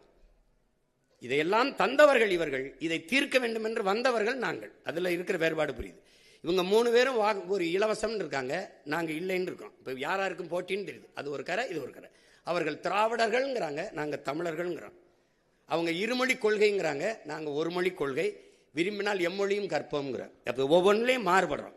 இதுக்குள்ளதான் போட்டி இருக்குமே ஒழிய, நீங்க இப்ப இலவசம்ங்கிறாங்க, இலவசம் பெற வேண்டிய ஏழ்மை வறுமை நிலையில் இல்லாத வாழ்க்கை தரத்தை உயர்த்துவேங்கிறேன், நான் அதை கொடுப்பேங்கிறேன். நான் இலவசம் தரேன், கல்வி மருத்துவம் தூய குடிநீர் தரேன், மற்றதெல்லாம் இலவசம் தர முடியாதுங்கிறேன். அப்ப இந்த கோட்பாட்டு அளவில் நாங்கள் மாறிபட்டு நிற்கிறோம். இதுக்குள்ளதான் போட்டி இருக்க முடியும். இந்த நாட்டில் இருக்க எல்லா பிரச்சனைக்கும் ஒன்று காங்கிரஸ், பாரதிய ஜனதா, திமுக, அதிமுக, இது நாளை தவிர வேற யாரும் இருக்காங்களா? அப்போ அதனால தான் இது நாளை எதிர்த்து நாங்கள் நிற்கிறோம். இப்போ உங்களுக்கு விளங்குதா? அப்போ அதில் அவங்க குறிச்சுக்கிறாங்க, எங்களுக்கு இவங்க எதிரி, இவங்க அது எதிரின்னு. இப்போ என்டிஏவுக்கு தமிழ்நாட்டு அரசியலில் என்டிஏக்கு என்ன பிரச்சனை வருது? இங்கே ஐயா ஸ்டாலினை வீழ்த்தி எடப்பாடி வர்றதா, எடப்பாடி ஐயா வீழ்த்தி ஸ்டாலின் ஐயா வர்றதா? திமுகவா அதிமுகவா? பிசாசா பேயா? பேயை விட்டுட்டு பிசாசை கல்யாணம் பண்ணுறதா? பிசாசை விவாகரத்து பண்ணிட்டு பேயை கல்யாணம் பண்ணுறதா? இப்போ நாங்கள் இந்த பேயை தள்ளிட்டு ஒரு தேவதையை உட்கார வைக்கணும்னு நினைக்கிறோம். தீமைக்கு மாற்று தீமை இல்லை. நபிகள்கிட்ட கேட்குறாங்க, தீமை எப்படி ஒழிப்பீங்கன்னு. நான் நன்மையை வச்சு தான் ஒழிப்பேன்னு. இப்போ நன்மை யாரு? இப்போ அதிமுக திமுக 2 வெவ்வேறு கட்சி. இப்போ திமுகவில் 11 அமைச்சர்கள், அதிமுக அமைச்சர்கள். சொல்லணுமா, பேர் சொல்லணும்னு இல்லை. இப்போ கூட புதுசாக கொஞ்சம் பேர் போய் சேர்ந்து இப்போ அடுத்த அமைச்சரவை வந்தால் அதுலேயும் அவங்க. அப்போ 2 வெவ்வேறு கட்சின்னு எப்படி சொல்கிறீங்க? கொடியில் வண்ணம் மாறும், கொள்கையில் என்ன மாறி இருக்கா? இங்கேயே டாஸ்மார்க் இருக்கும், இங்கேயும் இருக்கும், இங்கேயும் ஊழல் லஞ்சம் ஊழல் லஞ்சம் இருக்கும், இங்கேயும் மலையை வெட்டுவாங்க, மணல் அள்ளுவாங்க, எல்லாம் உங்களுக்கு அதே தான் தொடரும். அப்போ ஆள் மாறும், ஆட்சி மாறும், ஆட்சி முறை மாறாது. அப்போ ரெண்டும் ஒரே கட்சி தான். இங்கே வந்து சேரும்போது தாய் கழகத்துக்கு வந்துட்டோம், அப்புறம் அங்கே போனால் நாங்கள் சேய் கழகத்துக்கு போயிட்டோம். இப்போ தாயை போல தானே பிள்ளை இருக்கும், நூலை போல தானே சேலை இருக்கும். இது சொர்ணாக்காவாக இருந்தால் இது மட்டும் என்ன தேவதையாவாக வந்துடும், இது குட்டி சொர்ணாவாக தான் இருக்கும். அப்போ அப்படி தான் இது இந்த கட்சிகள். அதனால இந்த கோட்பாட்டு அளவில் நாங்கள் முரண்பட்டு நிற்கிற போது அவங்க ஒரு முனையில் இருக்காங்க, நாங்கள் எதிர் முனையில இருக்கோம். அவங்க சூலாயுதமாக இருக்காங்க, நான் வேளா இருக்கேன். உள்ளாட்சி தேர்தல் நடத்துவது மாநில அரசுடைய ஒரு கடமை. ஆனா உள்ளாட்சி தேர்தல் பத்தி நாம் தமிழர் கட்சியோட நிலைப்பாடு என்ன? இல்லை, எனக்கு வந்து இந்த உள்ளாட்சியின் மூலமா வந்து அங்கதான் அதிகமா இங்கே சாதி மத பிளவுகளும் அந்த தீண்டாமை ஏற்றத்தாழ்வுகளும் அதிகமாக இருக்குது நம்ம பார்க்குறோம். எம்ஜிஆர் அவர்கள் இருக்கும்போது உள்ளாட்சி தேர்தலை நடத்தலை. இப்போ என்னோட கோட்பாடு, நானே நல்லாட்சி கொடுக்கும்போது அங்கே என்ன ஒரு உள்ளாட்சி, நானே வேரில் தண்ணி ஊற்றுறேன், அங்கே எதுக்கு ஒரு வேலைக்காரன்னு கேட்குறேன். ஆனாலும் நமக்கு மாவட்ட ஆட்சியர் வட்டாட்சியரே போதும் சிறந்த நிர்வாகத்தை கொடுக்க. இப்போ எல்லாரும் இது பண்ணுறனால இந்த அதிகாரத்தை நிர்வாகத்தை பரவலாக்குங்கிற அடிப்படையில் உள்ளாட்சி தேர்தலை நடத்துகிறோம். ஏன்னா நம்ம ஊழல் லஞ்சம்ங்கிறது சொல்லில் கூட இல்லாமல் ஒழிக்கணும்னு நினைக்கிறேன். நான் நம்ம உண்மை நேர்மையான நிர்வாகத்தை உனக்கு வேண்டிய எல்லாத்தையுமே நான் கொடுத்துட்றேன். அப்போ அதுக்கப்புறம் நீ தேவைக்கு அதிகமாக பணம் சேர்க்க வேண்டிய அவசியத்தை இல்லாத ஒழிச்சிட்டேன்னா அது ஒழிஞ்சிரும். அதனால நம்ம நடத்துகிறோம் நல்ல சிறப்பாக நிர்வாகத்துக்காக செய்கிறோம். சார் 15 ஆண்டு காலம் நீங்க சொல்லிட்டு இருந்தீங்க போராடிட்டு இருக்கோம் அப்படின்னு சொல்லிட்டு. இப்போ ஒரு தேர்தல் போதும் ஒரு திட்டங்களை நம்ம கொண்டு வரோம் இதெல்லாம் அப்படின்னு சொல்லிட்டு. திராவிட கட்சிகளை தாண்டி புதுதா ஒரு கட்சி வந்து தமிழகத்துல ஆட்சி அமைக்க முடியாததுக்கு காரணம் இந்த சாதி மத அரசியல் அப்படின்ற அந்த கட்டமைப்பை உடைக்கிறதுலயோ இல்ல மாத்துறதுலயோ எவ்வளவு கஷ்டம் இருக்கு, அதுக்கு எவ்வளவு முற்பட வேண்டியது இருக்கு ஒரு வெற்றிக்கு. அதை தாண்டி இல்ல, சாதி மத உணர்ச்சிங்கிறது தமிழ் சமூகத்துக்கு மட்டும் இல்ல, அது மானுட குலத்துக்கே எதிரானதா இருக்குது. அது குறிப்பா எங்களுக்கு வந்து பெரிய பேரிடரா இருக்கு. அதனாலதான் கடவுள் வரி சமய வரி கண்ணல் நிகர் தமிழுக்கு நோயே இடை வந்த சாதி எனும் இடர் ஒழிந்தால் ஆள்வது நம் தாயேங்கிறது எங்க புரட்சி பாடுறார். தமிழுக்கு அமுதென்று பேர், அந்த தமிழ் எங்கள் உயிருக்கு நேர்னு பாடின, அந்த தமிழ் இன்பத்தமிழ் எங்கள் உயிருக்கு நேர்னு பாடின பாவலன் என்ன சொல்றான்? சாதி ஒழித்தல் ஒன்று நல்ல தமிழ் வளர்த்தல் மற்றொன்றுங்கிறான். தமிழை உயிருக்கு நேரா பாடினவன் தமிழ் வளர்த்தல் ஒன்று சாதி ஒழித்தல் மற்றொன்றுன்னு பாடல, முதல்ல சாதியை ஒழிக்கணும்ன்றான், நல்ல தமிழ் வளர்த்தல் மற்றொன்றுங்கிறான். அப்ப இதுல ரொம்ப முக்கியமா நீங்க கவனிக்கணும், இதுல என்ன என் அன்பு தம்பி தங்கிகள் என்ன உடன் பிறந்தார்கள் கவனிக்கணும். சாதியே அரசியலாகி அதிகாரமானால் அங்கே சகோதரத்துவம் சமத்துவம் இருக்காது. மதம் அரசியலாகி அதுவே அதிகாரத்துக்கு வருமானால் அங்க மனிதநேயம் மானுடம்ங்கிறது இருக்காது, செத்தே போயிடும். பணம் அரசியல் ஆயிருமானால் அங்கே ஒழுக்கம் பண்பாடு இருக்கவே இருக்காது. இது மூணையும் கடந்து ஒரு அரசியலை நம்ம கட்டமைக்கணும். உங்களுக்கு புரியுது? சாதி மத உணர்ச்சிங்கிறது வெறும் மனிதனுக்கு மட்டுமானது, அரசியல் எல்லா உயிர்களுக்குமானது.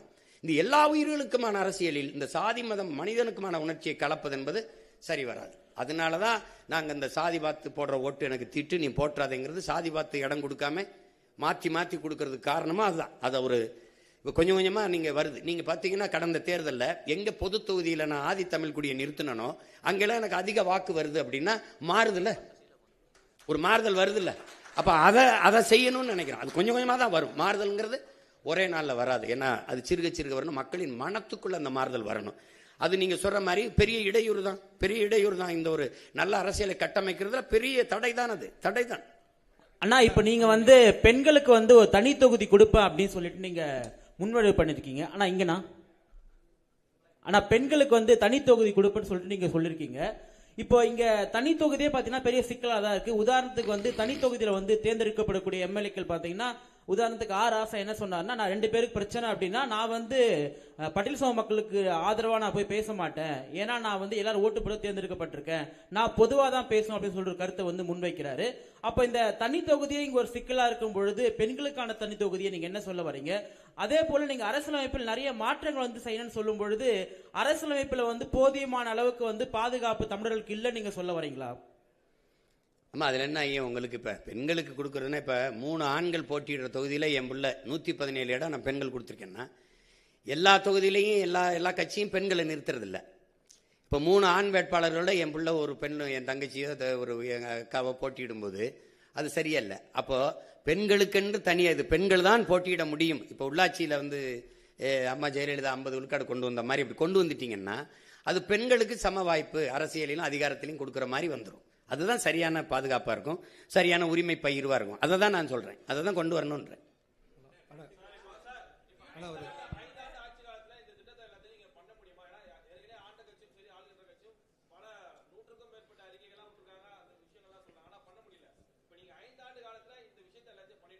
இல்லை, அதுக்கு தான் 10 ஆண்டு பசுமை திட்டம், பல கோடி பனை திட்டம்னா அண்ணன் என்ன சொல்கிறேன்னா, ஒரு வேலை இப்போ எனக்கு குறுகிய காலம் தான் இருக்குது, நான் தொடங்கிட்டுன்னா நான் ஒரு ஆட்சி முறையை மாற்றி இப்படிலாம் நிர்வகிக்க முடியும்னு காட்டிட்டேன்னு வச்சுக்கோ. இப்போ எங்கள் தலைவர் எடுத்துக்கிட்டிங்கன்னா, நம்மளாலையும் ஒரு நாட்டை கட்டமைக்க முடியும், ஒரு நாட்டை நிர்வகிக்க முடியும், நம்மளாலையும் படை நடத்தி ஒரு நம்ம நாட்டை ஆள முடியும்னு காட்டிட்டாரு. இப்போ எங்களுக்கு வந்து உலகம் அதை முழு இசையோடு அங்கீகரிக்கலை ஒழிய நாங்கள் எல்லாமே அடைஞ்சிட்டோம்.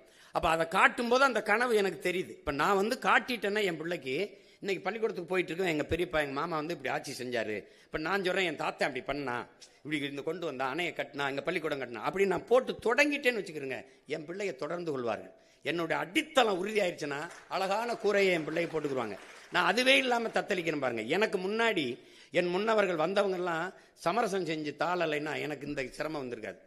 இப்போ நான் நிற்கிற உறுதியோடு எனக்கு முன்னாடி நின்றுருந்தாங்கன்னு வச்சுக்கிறேங்க, எனக்கு வேலை எளிதாக இருந்திருக்கும். அப்போ அது இல்லை. அதனால இங்கே எப்படின்னா, நானே மண்ணை மிதித்து, நானே கல்லை எடுத்து, அச்சு எடுத்து, நானே செங்கல் எடுத்து, நானே கட்டி சிறுக சிறுக கட்டுறது. தம்பி அஜித் வர மாதிரி எனக்கு நானே செதுக்கி வந்த மாதிரி வந்துக்கிட்டு இருக்கோம். அப்போ அதில் வந்து நீங்கள் சொல்கிறீங்க அப்படின்னா, நீங்கள் எனக்கு 5 ஆண்டுக்கு முன்னாடி ஆட்சியை கொடுத்துருக்கணும். நான் இதை சொல்லி தான் பார்க்குறேன்.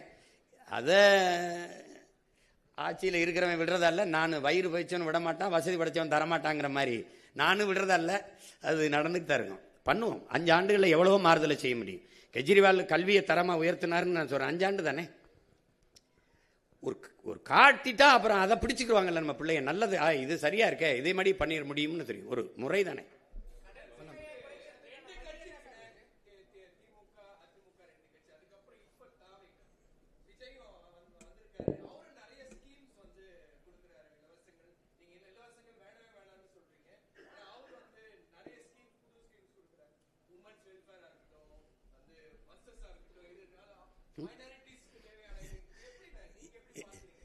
இல்லை நீங்கள் இப்போ நான் என்ன கேட்குறேன்னா, இலவச பேருந்து அப்படிங்க யார் வேணாலும் போகலாம், யார் வேணாலும் வரலான்னா 1,00,000 கோடி ஏற்கனவே போக்குவரத்து துறைக்கு இழப்பு இருக்குது.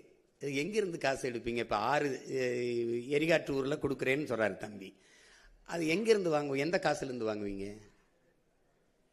ஏற்கனவே 10,00,000 கோடி, 1,00,000 கோடி கடன் வட்டி கட்டுறோம். எங்கேருந்து வாங்குவீங்க சொல்லுங்கள்? 2,500 கொடுப்பீங்க. எங்கேருந்து எடுப்பீங்க? நான் கேட்குறதுக்கு பற்றி எங்கேருந்து எடுப்பீங்க? உங்ககிட்ட தானே எடுக்கணும். எந்த வழியில் எடுப்பீங்க? வரியா எடுப்பீங்க. உங்கள் சொந்த சொத்தை, பரம்பரை சொத்தை வித்துட்டு யாரும் எங்களுக்கு தர வரல. இல்லை, இது இலவசம்னு எப்படி சொல்றீங்க? மக்களிடமிருந்து மக்கள் காசை எடுத்து மக்களுக்கு கொடுக்கறது சேவை தானே வழிய, அது எப்படி இலவசமா இருக்கும்? அது ஏன் என்னை நீ வந்து நம்ம பிச்சைக்கார மாதிரி நான் உனக்கு அதை கொடுக்குறேன், இதை கொடுக்குறேன்? உன்னை யாரா கொடுக்க சொன்னது? உன்னை யாரு கொடுக்க சொன்னது? நீ இலவசம் கொடுப்பாயின்னு உனக்கு தேர்வு பண்ணி வச்சிருக்குது. நீ என்ன கர்ண மகாராசா மாதிரி கருணை தொகை குருணை தொகை யார் நீ? இந்த கர்ண மகா பிரபா நீ என் காசை எடுத்து, அதுவும் குறிப்பாக எங்கள் ஆத்தாளப்பன் குடிச்சு கொடுக்குற காசை எடுத்துக்கிட்டு நீ வந்து இது கொடுத்துக்கிட்டு, இதில் ஒரு வேடிக்கை தம்பி. ஒரு நல்ல ஆட்சியாளன்னு அதை சிந்திக்க மாட்டான். எப்படி இருந்து கொடுப்பீங்க? தாலிக்கு தங்கம், சரி, பட்டு புடவை 1/2 பவன் 1 பவன் தாலி வாங்கி கூட ஒரு பிள்ளை கழுத்தில் கட்ட முடியாத அந்த பிள்ளைய கடைசி வரை வச்சு வாழ போகிறானா? எப்படா வடே போடாங்கிட்டு அவனுக்கு ஒரு வேலை கொடுப்பேன், அவனுக்கு நிரந்தர வருவாய் பெருக்கத்தை கொடுப்பேன், அவனை சார்ந்து வாழ்கிற தற்சார்பு வாழ்க்கையை கொடுப்பேங்கிறான் தான் ஆட்சி. இப்ப நான் ஏன் தனிச்சு நிக்கிறேன்? அது ஒரு தற்சார்பு தான். என்னை நம்பிதான் நான் என் கனவை இன்னொருத்தட்ட கொடுத்து செயல்படுத்துங்கன்னு சொல்ல முடியாதுல்ல, நான் தான் செய்யணும். அதுதான் இது ஒரு தற்சார்பு. அது மாதிரி அந்த வாழ்க்கை முறையை உனக்கு தரேன், தற்சார்பு பொருளாதாரத்தில் தரேன். ஒரு அடிப்படை உணவு தேவையில கூட ஒரு நாடு தற்சார்பு அடைய முடியலன்னா ரொம்ப கஷ்டம், ரொம்ப கஷ்டம். ஆனா இப்போ ஊழல் ஒழிப்பு பத்தி பேசியிருக்கீங்க. ஊழல் ஒழிப்பு அப்படின்றது புதுசா கட்சி தொடங்குறவங்களோ இல்ல ஏற்கனவே கட்சியில அரசியல் கட்சி தொடங்குனவங்களோ ஊழல் ஒழிப்பு அப்படின்றத கட்சி தொடங்கும் போது பேசுறாங்க. அதுக்கப்புறம் அவங்களே வந்து போய் அதே ஊழல்ல வந்து ஐக்கியமாயிடுறாங்க. நீங்க எப்படி இந்த ஊழல் ஒழிப்பீங்க? ஊழலுக்கான அடிப்படை என்ன? அது மட்டும் இல்லாம நீங்க அந்த ஊழல் பத்தி குறிப்பிட்டதுல திராவிட கட்சிகள், கடந்த கால திராவிட கட்சிகள் வந்து கலைஞர் அவர்கள் ஆட்சியில் இருக்கும்போது எம்ஜிஆர் குற்றச்சாட்டு அவர் மாதிரி வச்சிருக்காரு. எம்ஜிஆர் ஆட்சியில் இருக்கும்போது கலைஞர் அவர் மீது ஒரு ஊழல் குற்றச்சாட்டை வச்சிருக்காரு. ஜெயலலிதா அவர்கள் மீதும் மாறி மாறி இந்த மாதிரி குற்றச்சாட்டுகள் மட்டும் வச்சிருக்காங்க. ஆனா எதுவுமே வந்து நிரூபிக்கவும் பட மாட்டேங்குது, மக்கள் முன்னாடி நிறுத்தப்பட மாட்டாங்க அப்படின்றத சொல்லியிருக்கீங்க. இது எப்படி ஊழல் எப்படி ஒழிப்பீங்க? நீங்க அதிகாரத்துக்கு வர்றதே பாதுகாப்பாக திருடுறதுக்கு தான். இப்போ நீங்கள் நல்லா கவனிக்கணும், 5 ஆண்டு நீ இருக்கும்போது, நான் ஆட்சியில் இருக்கும்போது செய்த தவறுகளை நீ ஆட்சிக்கு வரும்போது உன்னை எதிர்த்து நான் புனிதப்படுத்திக்கிருவேன், நீ ஆட்சிக்கு வரும்போது நான் செஞ்ச ஊழலை உன்னை எதிர்த்து நான் புனிதப்படுத்திக்கிருவேன். இப்படி மாறி மாறி ஒருவர் திட்டி திட்டி புனிதப்படுத்திக்கிட்டே ஆட்சியில் இப்போ தான் 60 ஆண்டா நடக்குது. உங்களுக்கு 60 ஆண்டா தான் நடக்குது. உங்களுக்கு ஊழல் லஞ்சம் செய்ய வேண்டிய அவசியமற்ற நிலைக்கு தள்ளிட்டீங்கன்னா அது நடக்காது. மன்னன் எவ்வளி குடிகள் எவ்வளி, தலைவன் எவ்வளி, அப்படிதான் மக்கள். நான் வந்து ஊழல் லஞ்சத்துக்கு எதிராக இருந்துட்டேன்னா அது நடக்காது. நீ ஊழல் லஞ்சம் பெற்றுட்டேன்னா நீ பணியிட நீக்கம் அதெல்லாம் செய்யக்கூடாது. பணியிட நீக்கம், பணியிட மாற்றம் இல்லை, நிரந்தர பணி நீக்கம், வெளியில போ, உன் சான்றிதழ் செல்லாது. இதுவரை நீ எந்த மதிப்பை இழந்துருது உன்னுடைய கல்வி சான்றிதழ்னு போட்டா ஒரு 10 பேர் மேல நடவடிக்கை எடுத்தீங்கன்னா நின்றும். உனக்கு தான் எல்லாமே நான் கொடுத்துட்றேனே, உனக்கு கல்வி கொடுத்துட்றேன், தரமான போக்குவரத்து கொடுத்துட்றேன், குடிநீர் கொடுத்துட்றேன், மருத்துவம் கொடுத்துட்றேன், வேறு என்ன உனக்கு பிரச்சனை? உணவுப் பொருளை நானே விளைய வச்சிடுறேன், இல்லை சாப்பாட்டுக்கு கஷ்டம், அதெல்லாம் சொல்ல வேண்டிய அவசியமே இல்லையே. அப்படிங்கும்போது நல்ல வாழ்க்கையை கொடுத்துட்டோம்னா மக்கள் தேவைக்கு அதிகமாக பணம் ஈட்டணுங்கிற அவசியம் போயிடும். அதனால தானே ஊழல் லஞ்சம் செத்து ஒழிஞ்சிரும். அந்த ஊழல் லஞ்சம் அது எப்படி தடுப்பேன்னா வெளிப்படையான நிர்வாகத்தின் மூலமா. இப்போ இந்த சாலையை போட 500 கோடி ஒதுக்கி இருக்கேன்னா 500 கோடி ஒதுக்கி இருக்கேன்னு தெரியும். உங்களுக்கு ஒவ்வொரு முறையும் அந்த தகவல் வந்துகிட்டு இருக்கும். உங்களுக்கு புரியுதா? உங்களுக்கு தெரியாம திருட முடியாது. டென்மார்க் வந்து இந்த வெளிப்படையான நிர்வாகத்தின் மூலம் ஊழல் லஞ்சமற்ற நாடா இருக்குது. நியூசிலாந்து வெளிப்படையான நிர்வாகத்தின் மூலம் நல்ல நிர்வாகம் செய்யற நாடா தெரியுது. அப்ப அந்த நிர்வாக முறையை நம்ம பின்பற்றுவோம்ங்கிறோம். இது இப்போ நீங்க பாத்தீங்கன்னா செயற்பாட்டு வரைவு வந்து இப்போ கல்லூரி ஒரு பேராசிரியர் மாதிரி செயற்பாட்டு வரைவு வந்து நீங்க கொடுக்குறீங்க. ஆனா அந்த கருத்து கணிப்புங்கிறது வந்து இதெல்லாம் வந்து மக்களிடத்துல போய் கொண்டு சேர்த்துருமா இந்த வெற்றி வாய்ப்புக்காக? கருத்து கணிப்புங்கிறது இல்ல. இப்ப நீங்க ஒரு நல்ல ஒரு அறிவு சமூகத்துக்குள்ள வந்து இது ஒரு அவ்வளவு ஒன்றும் இது கடினமான ஒன்றும் இல்லை. இப்போ என்னை நீங்க எடுத்து பார்க்கணும். ஒரு பின்புலம் இல்லாத ஒரு எளிய மகன், சாதாரண மகன், ஒரு இக்கட்டான சூழலில் ஏற்கனவே அதிகாரத்தில் இருந்தவங்களை எதிர்த்து வந்தேன். 260 வழக்குகள் என் மேலே இருக்குது. இப்போ வந்து இவ்வளவு இதுக்குள்ள போய் இந்தியாவை யார் ஆள்றது அப்படிங்கும்போது தம்பி அண்ணாமலை அவர் தலைமையில் ஐயா மோடி பிரதமர்னு ஒரு கூட்டணி அமைச்சுக்கிட்டாரு. ஐயா ஸ்டாலின் அவர்கள் இந்தியான்னு ஒரு கூட்டணி வச்சுக்கிட்டாங்க, அவங்க காங்கிரஸ் கட்சி. ஐயா எடப்பாடி, இப்போ நான் 4வது இடத்துல நிற்கிறேன். எனக்கு என்னுடைய பழைய சின்னத்தை எடுத்துட்டாங்க. பல முறை நான் கொண்டு போய் சேர்த்த சின்னத்தை கடைசியாக ஒலி வாங்கி இந்த மைக்குன்னு ஒரு சின்னத்தை கொடுத்தாங்க. அதை வச்சுக்கிட்டு நான் வந்து என் பிள்ளைகள் யாரும் வந்து தெரிந்த வேட்பாளர்கள் இல்லை, எல்லாம் புதுசு. 36 லட்சம் வாக்குகளை எனக்கு போட்டு ஒரு முழு இசைவு பெற்ற, அதாவது அங்கீகாரம் பெற்ற ஒரு கட்சியாக எனக்கு கொண்டு வந்து எனக்கு கொடுத்துருக்காங்க. ஒரு சின்னத்தை திருப்பி எந்த சின்னத்தை இழந்தனோ அதே சின்னத்தை திருப்பி எடுக்கிற அளவுக்கு கொண்டு வந்திருக்காங்கன்னா அப்போ என் மக்களுக்குள்ள ஒரு தேடல் இருக்கு. இந்தியாவை யாரை ஆள்றதுன்னு என்னை தேடின என் மக்கள் தமிழ்நாட்டை யாரை ஆள்றதுங்கிறதுல என்னை தேடாமல் இருக்க முடியாது. என் பெட்டி, என் சின்னம் இதுவரைக்கும் 3வது பெட்டி 4வது பெட்டியில் இருந்திருக்கு. இப்போ அது முதல் பெட்டியில் இருந்தே ஆகணும். ஏன்னா அது பதிவு செய்யப்பட்ட கட்சி இல்லை, அங்கீகரிக்கப்பட்ட கட்சி. அப்படிங்கும்போது உழவர் குடிமகனை மறந்துட்டு ஒப்பிட்டவரை உள்ளளவு நினைங்கிறான். உணவிட்டவனை ஒரு தடவை உயிரா நினை, அவனை ஒரு தடவை நன்றின்னு தொடு, அவனும் வாழ்வான் நீயும் வாழ்வாயின்னு கேட்டு அந்த அதுதானே இப்போ கொண்டு போய் சேர்க்கறது தான் எங்களுக்கு இருக்கிறது. எங்களுக்கு நீங்க தான் எங்களை கொண்டு போய் சேர்க்கணும். அது நீங்க செய்வீங்கன்னு நம்புறேன். அப்பா 2026ல நாம் தமிழர் ஆட்சின்னு சொல்லி செயல்பாட்டு வரைவு கொடுத்திருக்கீங்க. இதை பார்த்து சிறப்பா இருந்தது, எனக்கு பிரம்மாண்டமா இருந்தது, மகிழ்ச்சி. 15 வருடமா நீங்க போராடிக்கிட்டு இருக்கீங்க மக்களுக்காக. இப்ப இன்கேஸ் மக்கள் உங்களை நம்பி உங்களை ஓட்டு போட்டு முதலமைச்சரா தேர்வானால் உங்களோட முதல் கையெழுத்து மக்களுக்கான திட்டங்களா என்ன இருக்கும்? இல்ல, ஒரே முதல் கையெழுத்து நான் முதலமைச்சராகிற கையெழுத்து தான். அது இல்லைன்னா பதவி செல்லாது. எனக்கு ஒரு 100 இது இருக்குது. உங்களுக்கு தெரியுமில்ல, உங்களுக்கு எல்லாத்தையும் சும்மா அது சொல்றத முதல் கையெழுத்துன்னு அப்படி ஒன்றும் இல்லை. அது எது அன்னைக்கு அந்த தேவையே இதுதான். நமக்கு உங்களுக்கு தெரியும் 100 கையெழுத்துல தான் இது சரி செய்ய முடியும். அதில் ஆகச் சிறந்ததாக நான் நினைக்கிறது, இந்த நாட்டில் வந்து பசிச்சு கிடந்தவங்கிற முறையில் பசிங்கிற சொல்லு இல்லாமல் நான் ஒழிக்கணும்னு நினைக்கிறேன். அது வந்து இந்த நாட்டில் பல கோடிக்கணக்கான பிள்ளைகள் பசியோடு உறங்க போகிறாங்கிறத படிக்கும்போது அவ்வளவு வலி இருக்கு. நான் இங்கே இருந்து என் வீட்டுக்கு தினம் போகும்போது நிறுத்தங்களில் இந்த குழந்தை இப்படி தோலில் போட்டுக்கிட்டு அந்த மயங்கே கிடக்குது. அது என்ன கொடுப்பாங்கன்னு தெரியல. சின்ன பிள்ளைங்க, வயசானவங்க எங்கிருந்து இறக்கி விட்டாங்கன்னு தெரியல. நிறுத்தினோன்னு அந்த கையை கூட்டமாக வந்து ஏந்தும் போது ஒரு வலி வரும் பாருங்க, நடா அப்படின்னு. நம்ம பெண்கள் இல்லை, வட இந்திய பெண்கள் தான். இப்போ அதில் ஒன்று தோணும், நீ பிச்சை எடுக்கிற வேலை கூட நமக்கு கிடைக்காத ஒருக்கு அதையும் அவன் எடுத்துக்கிட்டான்னு தோணும். ஆனாலும் இந்த நிலைமையில் இன்னும் இருக்குது. பிச்சைக்காரன் சுவிப்பு மிஷின் எடுக்கிற பிச்சை போட்டு காட்டுவேன். நான் வத்திருக்கேன் அந்த காட்சியை. அது பிச்சைக்காரன் சுவிப்பு மிஷின் பிச்சை எடுக்கிறத வளர்ச்சின்னு காட்டுது. நான் பிச்சைக்காரனே இல்லாத ஒரு நாட்டை படைக்கிறது தான் வளர்ச்சின்னு நினைக்கிறேன். அப்போ ரெண்டு இந்த முரண்படுது. என்னுடைய பிள்ளைகளுக்கு கல்வி ஒரு சுமையாக இருக்கக்கூடாது, அது ஒரு கனவாக போயிடக்கூடாது. நீ என்ன கல்வி நினைக்கிறியோ, மருத்துவமாக படி, நீ பொறியாளராக படி, அது எந்த வாய்ப்பையும் அரசு செய்யும். ஏன்னா நான் சொல்றேன், ஒட்டுமொத்த நாட்டு பிள்ளைகளும் என் நாட்டின் செல்வங்கள்னு அதை தூக்கி கொண்டு போகணும். அதுக்கப்புறம் மருத்துவம் உயிர் காக்கும் மருத்துவம் எல்லாருக்கும் சரியாக சமமாக தரமாக இருக்கணும்னு நான் நினைக்கிறேன். எனக்கு தெரிஞ்சு கம்யூனிஸ்ட் கட்சி எங்கள் ஐயா தாப்பாண்டியன் நல்லகண்ணன் தவிர அரசியல் தலைவர்களில் யாரும் அரசு மருத்துவமனையில் படுத்ததா எனக்கு தெரியல. உங்களுக்கு புரியுதுன்னு நினைக்கிறேன். அப்போ அந்த மாதிரி ஒரு நல்ல ஆட்சியை கொடுக்கணும்னு நினைக்கிறேன். அப்போ ஊழல் லஞ்சத்தை விட்டு உண்மை நேர்மையான நிர்வாகம் அது கொண்டு வரணும்னு நினைக்கிறேன். இப்போ எனக்கு உங்ககிட்ட சொல்கிறதுக்கு என்ன, என் தலைவனுக்கு ஒரு கனவு இருந்தது. 200 ஆண்டுகளுக்கு பிறகு என் இனம் எப்படி வாழணும்ன்ட்டு. அந்த கனவு எங்களுக்கு கையளிக்கப்பட்டிருக்குது, எனக்கு கடத்தப்பட்டிருக்குன்னு வச்சுக்கிறீங்களேன். இப்போ அதை எப்படியாவது அவர் கனவை அந்த நிலையில் எந்த ஒரு இடத்துல நிறைவேற்றி காட்டிடணும்னு நினைக்கிறேன். ஒரு தடவை என் ஆட்சியில் நீங்கள் வாழ்ந்து பாருங்களேன், என்னடா இவ்வளவு வேலை செஞ்சிருக்க முடியுமான்னு தோணும். இவ்வளவு பண்ணியிருக்க முடியுங்களா? இந்த தண்ணீரை எப்படி சேமிக்கிறேன், சாலை எப்படி போட்டு பராமரிக்கிறேன், இந்த கழிவுநீர் மழை நீரை எப்படி எடுத்துக்கிட்டு போகிறேன். ஒரு தடவை வாய்ப்பு கொடுத்தா தானே தெரியும். நான் சொல்லிக்கிட்டே இருக்கேன், நான் நல்லா விளையாடுவேன்ப்பா, நல்லா ஒரு தடவை இறக்கி விடுங்க விளையாடாங்கிறேன். அதனால முதல் நீங்க சொல்ற கையெழுத்து உண்மையிலேயே நாட்டுக்கும் மக்களுக்கும் எது முதன்மையானது அவசியமானதுன்னு பார்த்து போடுவேன். முதல் திட்டத்தில் போடுவேன். அப்பா 2500 வருஷமா புத்தர் காலத்துல இருந்து சாதி ஆதிக்கம் தலைவிரிச்சு ஆடுது.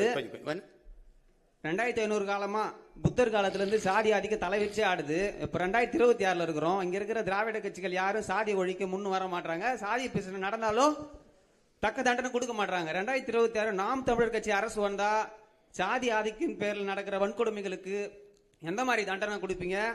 அப்புறம் 12 லட்சம் ஏக்கர் பஞ்சமி நிலம் முழுக்க பட்டியல மக்கள் போற நிலத்தை எவ்வளவு சீக்கிரம் மீட்டு எடுத்து கொடுப்பீங்க? 142 கோடி மக்களோட தலையெழுத்த மாத்தின பாபா சாஹேப் அம்பேத்கரோட சிலை கூண்டுக்குள்ள நிக்குது, எவ்வளவு சீக்கிரம் வெளியெடுப்பீங்க? அதெல்லாம் எடுத்துருவோம். இவரு நீ அப்ப நம்ம புரட்சியாளர் சிலை மட்டும் இல்ல, நம்ம தாத்தா முத்துராமலிங்கத்தேவர், தாத்தா காமராஜ் எல்லாரும் சிலையும் தான் இருக்கு. வந்தயம் பணம் சிலையெல்லாம் திறந்துருக்கு. நம்ம சிலையெல்லாம் நாட்டு விடுதலைக்கு ஜெயிலுக்கு போனாங்க, விடுதலை பெற்ற பிறகு சிறையில் தான் இருக்காங்க. அதெல்லாம் உடைச்சிடறோம், கண்காணிப்பு கறி வச்சிடறோம், தொட்டா தூக்கிடுறோம். நீ ஒன்றும் கவலைப்படாத, ஒழிச்சிடறோம். பஞ்சமி நிலத்தை மீட்கணும். அதுக்கு பல தடவை அண்ணன் போராடி இருக்கேன். இப்போ இந்த தடவை அறிவிப்பேன், சொல்லுவேன். இந்த 12 லட்சம் ஏக்கர் எந்த கொம்பாதி கொம்பன்ட்டு இருந்தாலும் எடுக்கிறோம். அதை நமக்கு பாரபட்சம் கிடையாது, வேண்டியவன் வேண்டாதவன் கிடையாது. ஏனெல்லாம் எனக்கு கொடுத்துரு. அதுக்கப்புறம் சாதி ஒழிப்பு தானே, அதுவே செத்து ஒளி. நீ கவலையே படாத. அதாவது நான் என்ன சொல்றேன்னா, சாதிக்கு கொலை செய்யாத, சாதியை கொலை செய். புரியுதா உனக்கு? நீ சாதி பார்த்து பழக மாட்டோம், சாதி பார்க்கிறவனோடு பழகவே மாட்டோம்ங்கிறத நம்ம கோட்பாடு. அது அந்த எண்ணமே வராத அளவிற்கு இந்த சமூகத்தை மாத்திருவேன். விளையாடணும், படிக்கணும், வேலை இது பண்ணணும். அப்ப இந்த சாதியை பற்றி சிந்திச்சுக்கிட்டு வெட்டி பேச்சு பேசி புறணி பேசிக்கிட்டு இந்த அடிக்கடி சரக்கு போட்டு மப்பில் நாங்கெல்லாம் யார் தெரியுமா நீங்க வா, நீயே ஒரு அடிமை, நானும் ஒரு அடிமை, அதில் பெரிய அடிமை சின்ன அடிமை அதெல்லாம் கிடையாது. அது கொஞ்சம் கொஞ்சமாக மாறிடும். அது முன்னாடி நிற்கிறவன் பொறுப்பு. இப்போ நான் இருந்தேன்னு வச்சுக்கிறேங்க, இப்போ திருப்பரங்குன்றத்தில் என்ன விளக்கேற்றணும், அங்கே கந்திரி ஆக்கணும், சரி நீங்கள் ஆக்குங்க கூட வரேன், நீங்கள் விளக்கேற்றணும் வாங்க கூட வரேன். அவரவர் வழிபாடு அவரவருக்கு. உன் மதம் சிறந்தது வழிபாடு, என் மதம் சிறந்தது வழிவிடு. சண்டை இருக்கக்கூடாது, ஒன்றா இருக்கணும். சரியா? வேற என்ன? இங்கே என்னன்னா, இந்த சாதி மதம் இல்லாத இது ஒரே மண்ணாகணும், ஒரு தாய் மண்ணாகணும். இதுதான் நம்மளுடைய கோட்பாடு. அதனால அதை சரி பண்றேன், நீ கவலைப்படாம இரு. சார், ஏற்கனவே ஆட்சி செஞ்சவங்க திமுக அதிமுக இரு கட்சியுமே ஒரே கட்சி தான், ஒரே கொட்டையில் உள்ள மட்டை தான் சொல்லியிருக்கீங்க. லஞ்சம் ஊழல் தான் முன்னேற இருக்குன்றீங்க. இப்ப ஏற்கனவே நடந்தவங்க அப்பா சித்தப்பா இவங்க அவங்க மேல நீங்க நடவடிக்கை எதுவும் எடுப்பீங்களா முதலமைச்சர் ஆனால்? எடுக்கணும்னு சொல்றீங்களா வேணாங்கிறீங்களா? இல்ல, அது மொத்தமாவே இதுக்கு ஒரு மாற்று நிர்வாகத்துக்கு கொண்டு வர்றதுனால இப்ப நானே சொல்றேன் பாருங்க, இந்த விமர்சன அரசியலை விட்டுட்டு ஆக்கப்பூர்வமான அரசியலுக்கு போகும்னு. நீங்க நடவடிக்கைனா எந்த குற்றவாளியா இருந்தாலும் எங்களை பொறுத்த வரைக்கும் நாங்க எடுத்த கோட்பாட்டுக்கு பெத்த தாய் தந்தையரே வந்தாலும் எங்களுக்கு எதிரி தான். எங்க தலைவன் உங்களுக்கு தெரியும், முதல்ல தாய் தந்தையர் தான் வெளியேற்றினாரு. உடன் பிறந்த யாரோடும் தொடர்பு இல்லை, உங்களுக்கு புரியும் நினைக்கிறேன். அதனால தன்னுடைய எங்களுக்கு கோட்பாட்டுக்கு எதிராக சித்தப்பா பெரியப்பா மாமா மச்சான் ஆத்தா அப்பன்லாம் இங்க கணக்கு கிடையாது. குற்றம் தான். அது நீங்க இங்க இருக்கிற அரசியல் கட்சி தலைவர்களை பார்த்து இந்த வேலைக்கு செய்ய வந்தவன் நீங்க நினைச்சீங்கன்னா அது தவறு. என்னை வளர்த்தவன், என்னை உருவாக்கி இந்த இடத்துல போய் நில்லுன்னு சொன்னவன் எப்பேற்பட்டவனும் உங்களுக்கு தெரியும். அதில் துளி சமரசமும் செய்ய மாட்டேன். புரியுதா உங்களுக்கு? வேற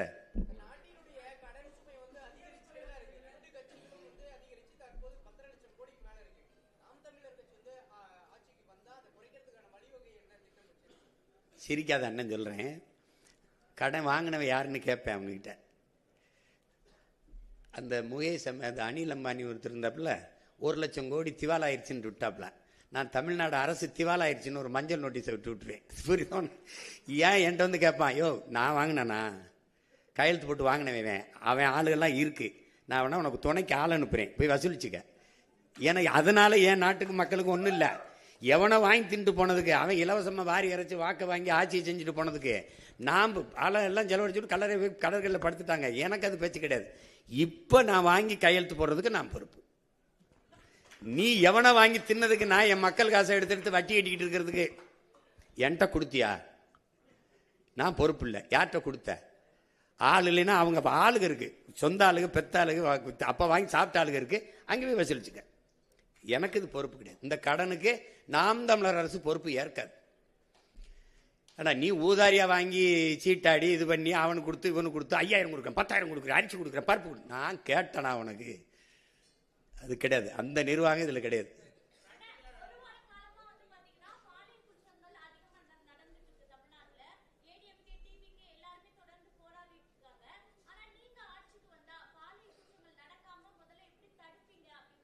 நடக்காது, நடக்காது. அது வந்து இங்க பாருங்க, இப்ப அண்ணன் சொல்றேன்ல, என் மீனவனை சுட மாட்டான், கைது செய்ய மாட்டானா மாட்டான்.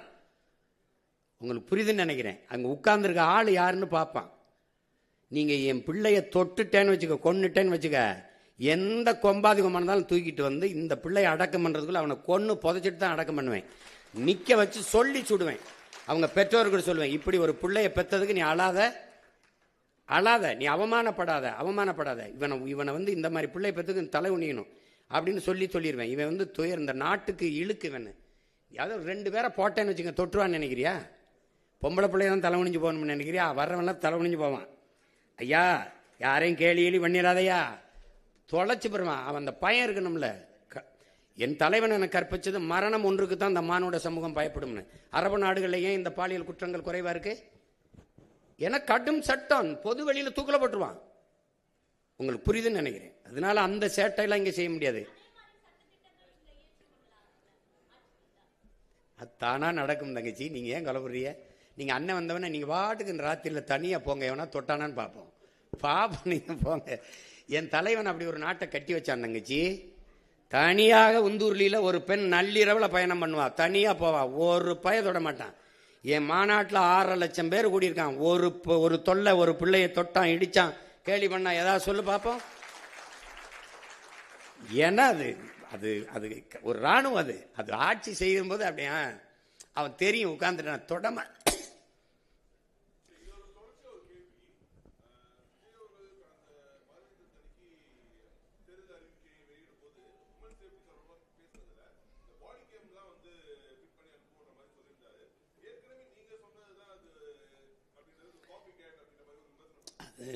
இது சில இதை நம்ம சொல்றதே திருப்பி சொல்லக்கூடாதுன்னு இல்லை. இப்போ நான் வந்து நெய்தல் படைன்னு சொன்னேன், சிரிச்சாங்க. ஐயா பினராயி விஜயன் அதை செயல்படுத்திட்டாப்ல. இப்போ சில இது நான் சொல்றது செயல்படுத்துறாங்க. இப்போ மரத்தை வெட்டுறது மனித உறுப்புகளை வெட்டுறது போல குற்றம்னு கருதி சிறையில் அடைப்பேன். சீனா அந்த சட்டத்தை கொண்டு வந்துருச்சு. இப்போ நம்ம சொல்றோம், அதை செயல்படுத்தும் போது நல்லதை நம்ம சொன்னா அவங்க சொல்றது நான் டென்மார்க்கில் இப்படி இருக்கு, பிரேசில் இப்படி இருக்குன்னு நான் சொல்றேன்ல. அது அந்த நிர்வாகத்தை எடுக்குமா நம்ம சொல்றது. அது யார் சொன்னா என்ன தம்பி, நான் வந்து காவல்துறை நெஞ்சில எல்லாம் அந்த இது வைப்பேன், நான் போட்டு காட்டுவேன் அது எப்படிலாம் நான் அது பண்ணுவேன்னு. அப்போ அது மாதிரி அது வரணும்.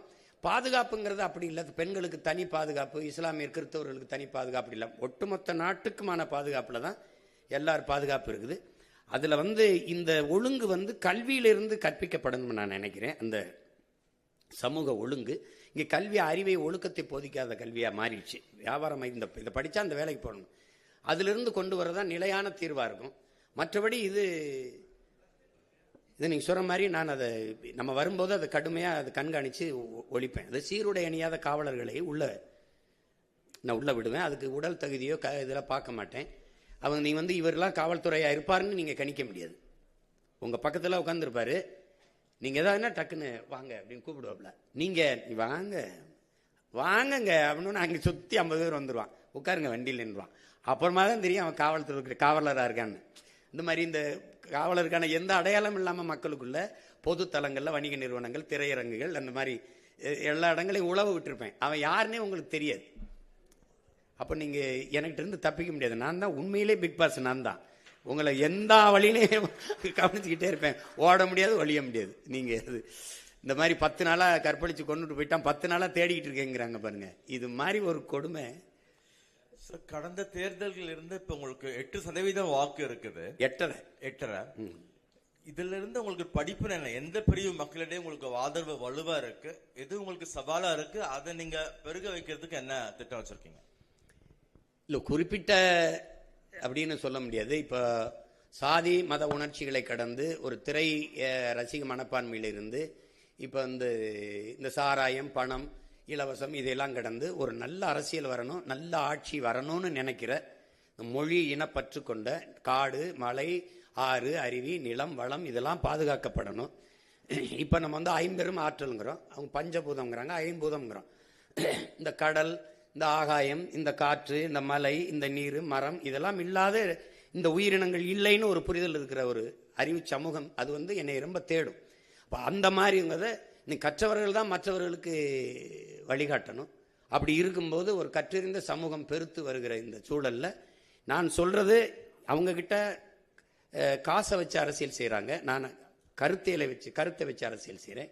அவங்க நாணயத்தை வச்சு செய்கிறாங்க, நான் நயத்தை வச்சு செய்கிறேன். அவங்க பணத்தை வச்சு செய்கிறாங்க, நான் என்னுடைய இனத்தை முன்னிறுத்தி அரசியல் செய்கிறேன். இது ரெண்டுக்கும் நிறைய மாறுபாடு இருக்குது. இப்போ எனக்கு பதவியா மக்களுக்கான உதவியானா உதவி தான், எனக்கு பணமா இனமானா இனம்தான். மக்களை வைத்து பிழைக்க வந்தேன்னா, மக்களுக்காக உழைக்க வந்தேன்னா நான் மக்களுக்காக உழைக்க வந்தேன். அப்போ இந்த இதை நான் தொடர்ந்து நிரூபிக்கும் போது நீங்கள் பாருங்கள், விழுக்காட்டு அடிப்படையில் வளர்ந்து வளர்ந்து வளர்ந்தே போய்கொண்டிருக்கேன். அப்படிங்கும்போது இந்த தடவை தமிழ்நாட்டை யார் ஆள்றதுல 4 முதலமைச்சர் வேட்பாளர் இருந்தாலும் என்னை என் மக்கள் தேடாமல் இருக்க மாட்டாங்க. ஏன்னா நான் தான் அந்த மக்களுக்கான இது இப்படி இந்த ஆட்சி முறையை இப்படி மாத்துறேன்னு சொல்றது நான் தான். நான் வீட்டுக்கு ஒரு இது தருவேன், நான் அப்படி கொடுப்பேன் அப்படி சொல்லலை.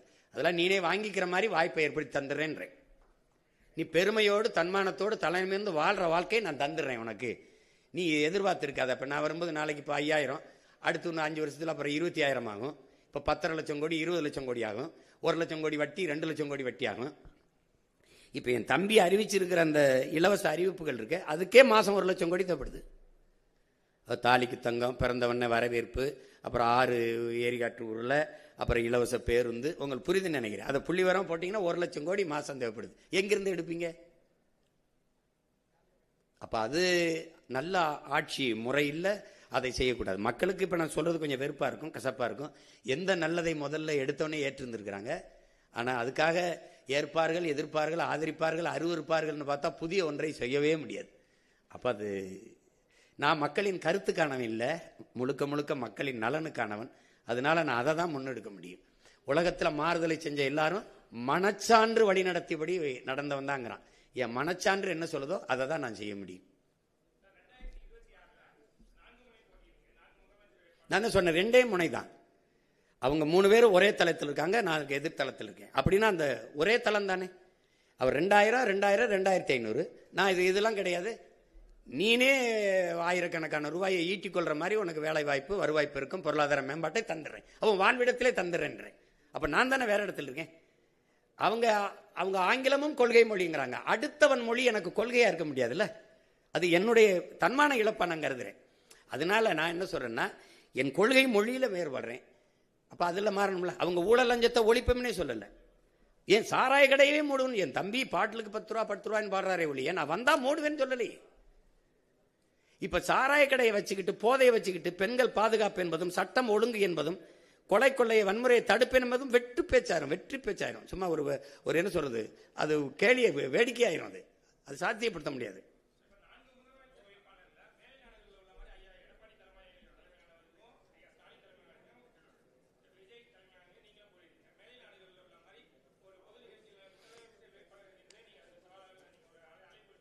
எத்தனை தடவை நான் கொடுத்துருக்கேன்னு நினைக்கிறீங்க? அன்னைக்கு கூட பேசினேன், இந்த இங்கே நடந்த கூட்டத்தில் இந்த 4 முதலமைச்சர் வேட்பாளரையும் நிறுத்தி வச்சு ஒரு 10 நிமிடங்கள் வாய்ப்பு கொடுத்து பேச விடுங்க. நீங்க வந்தா என்ன செய்வீங்க, நீங்க வந்தா என்ன செய்வீங்க, நீங்க வந்தா என்ன செய்வீங்க, எனக்கு ஒரு வாய்ப்பு கொடுங்க. அப்படி இந்த மாதிரி நீங்க ஊடகங்கள்லாம் இது நீங்க ஏற்பாடு பண்ணுங்க, பண்ணி மக்கள்கிட்ட கொண்டு போகட்டும். யார் வந்தா நல்லா இருக்குமோ மக்கள் முடிவு செய்யட்டும், அவ்வளவுதானே. அது நான் தான் வருங்க, இருகரம் விரிச்சு தயாரா இருக்கேன், எந்த இடத்துக்கு வேணாலும் வரேன். நான் தான் சவாலே விடுறேங்கிறேன், நீங்க ஏற்கிறீங்களாங்கிறீங்க.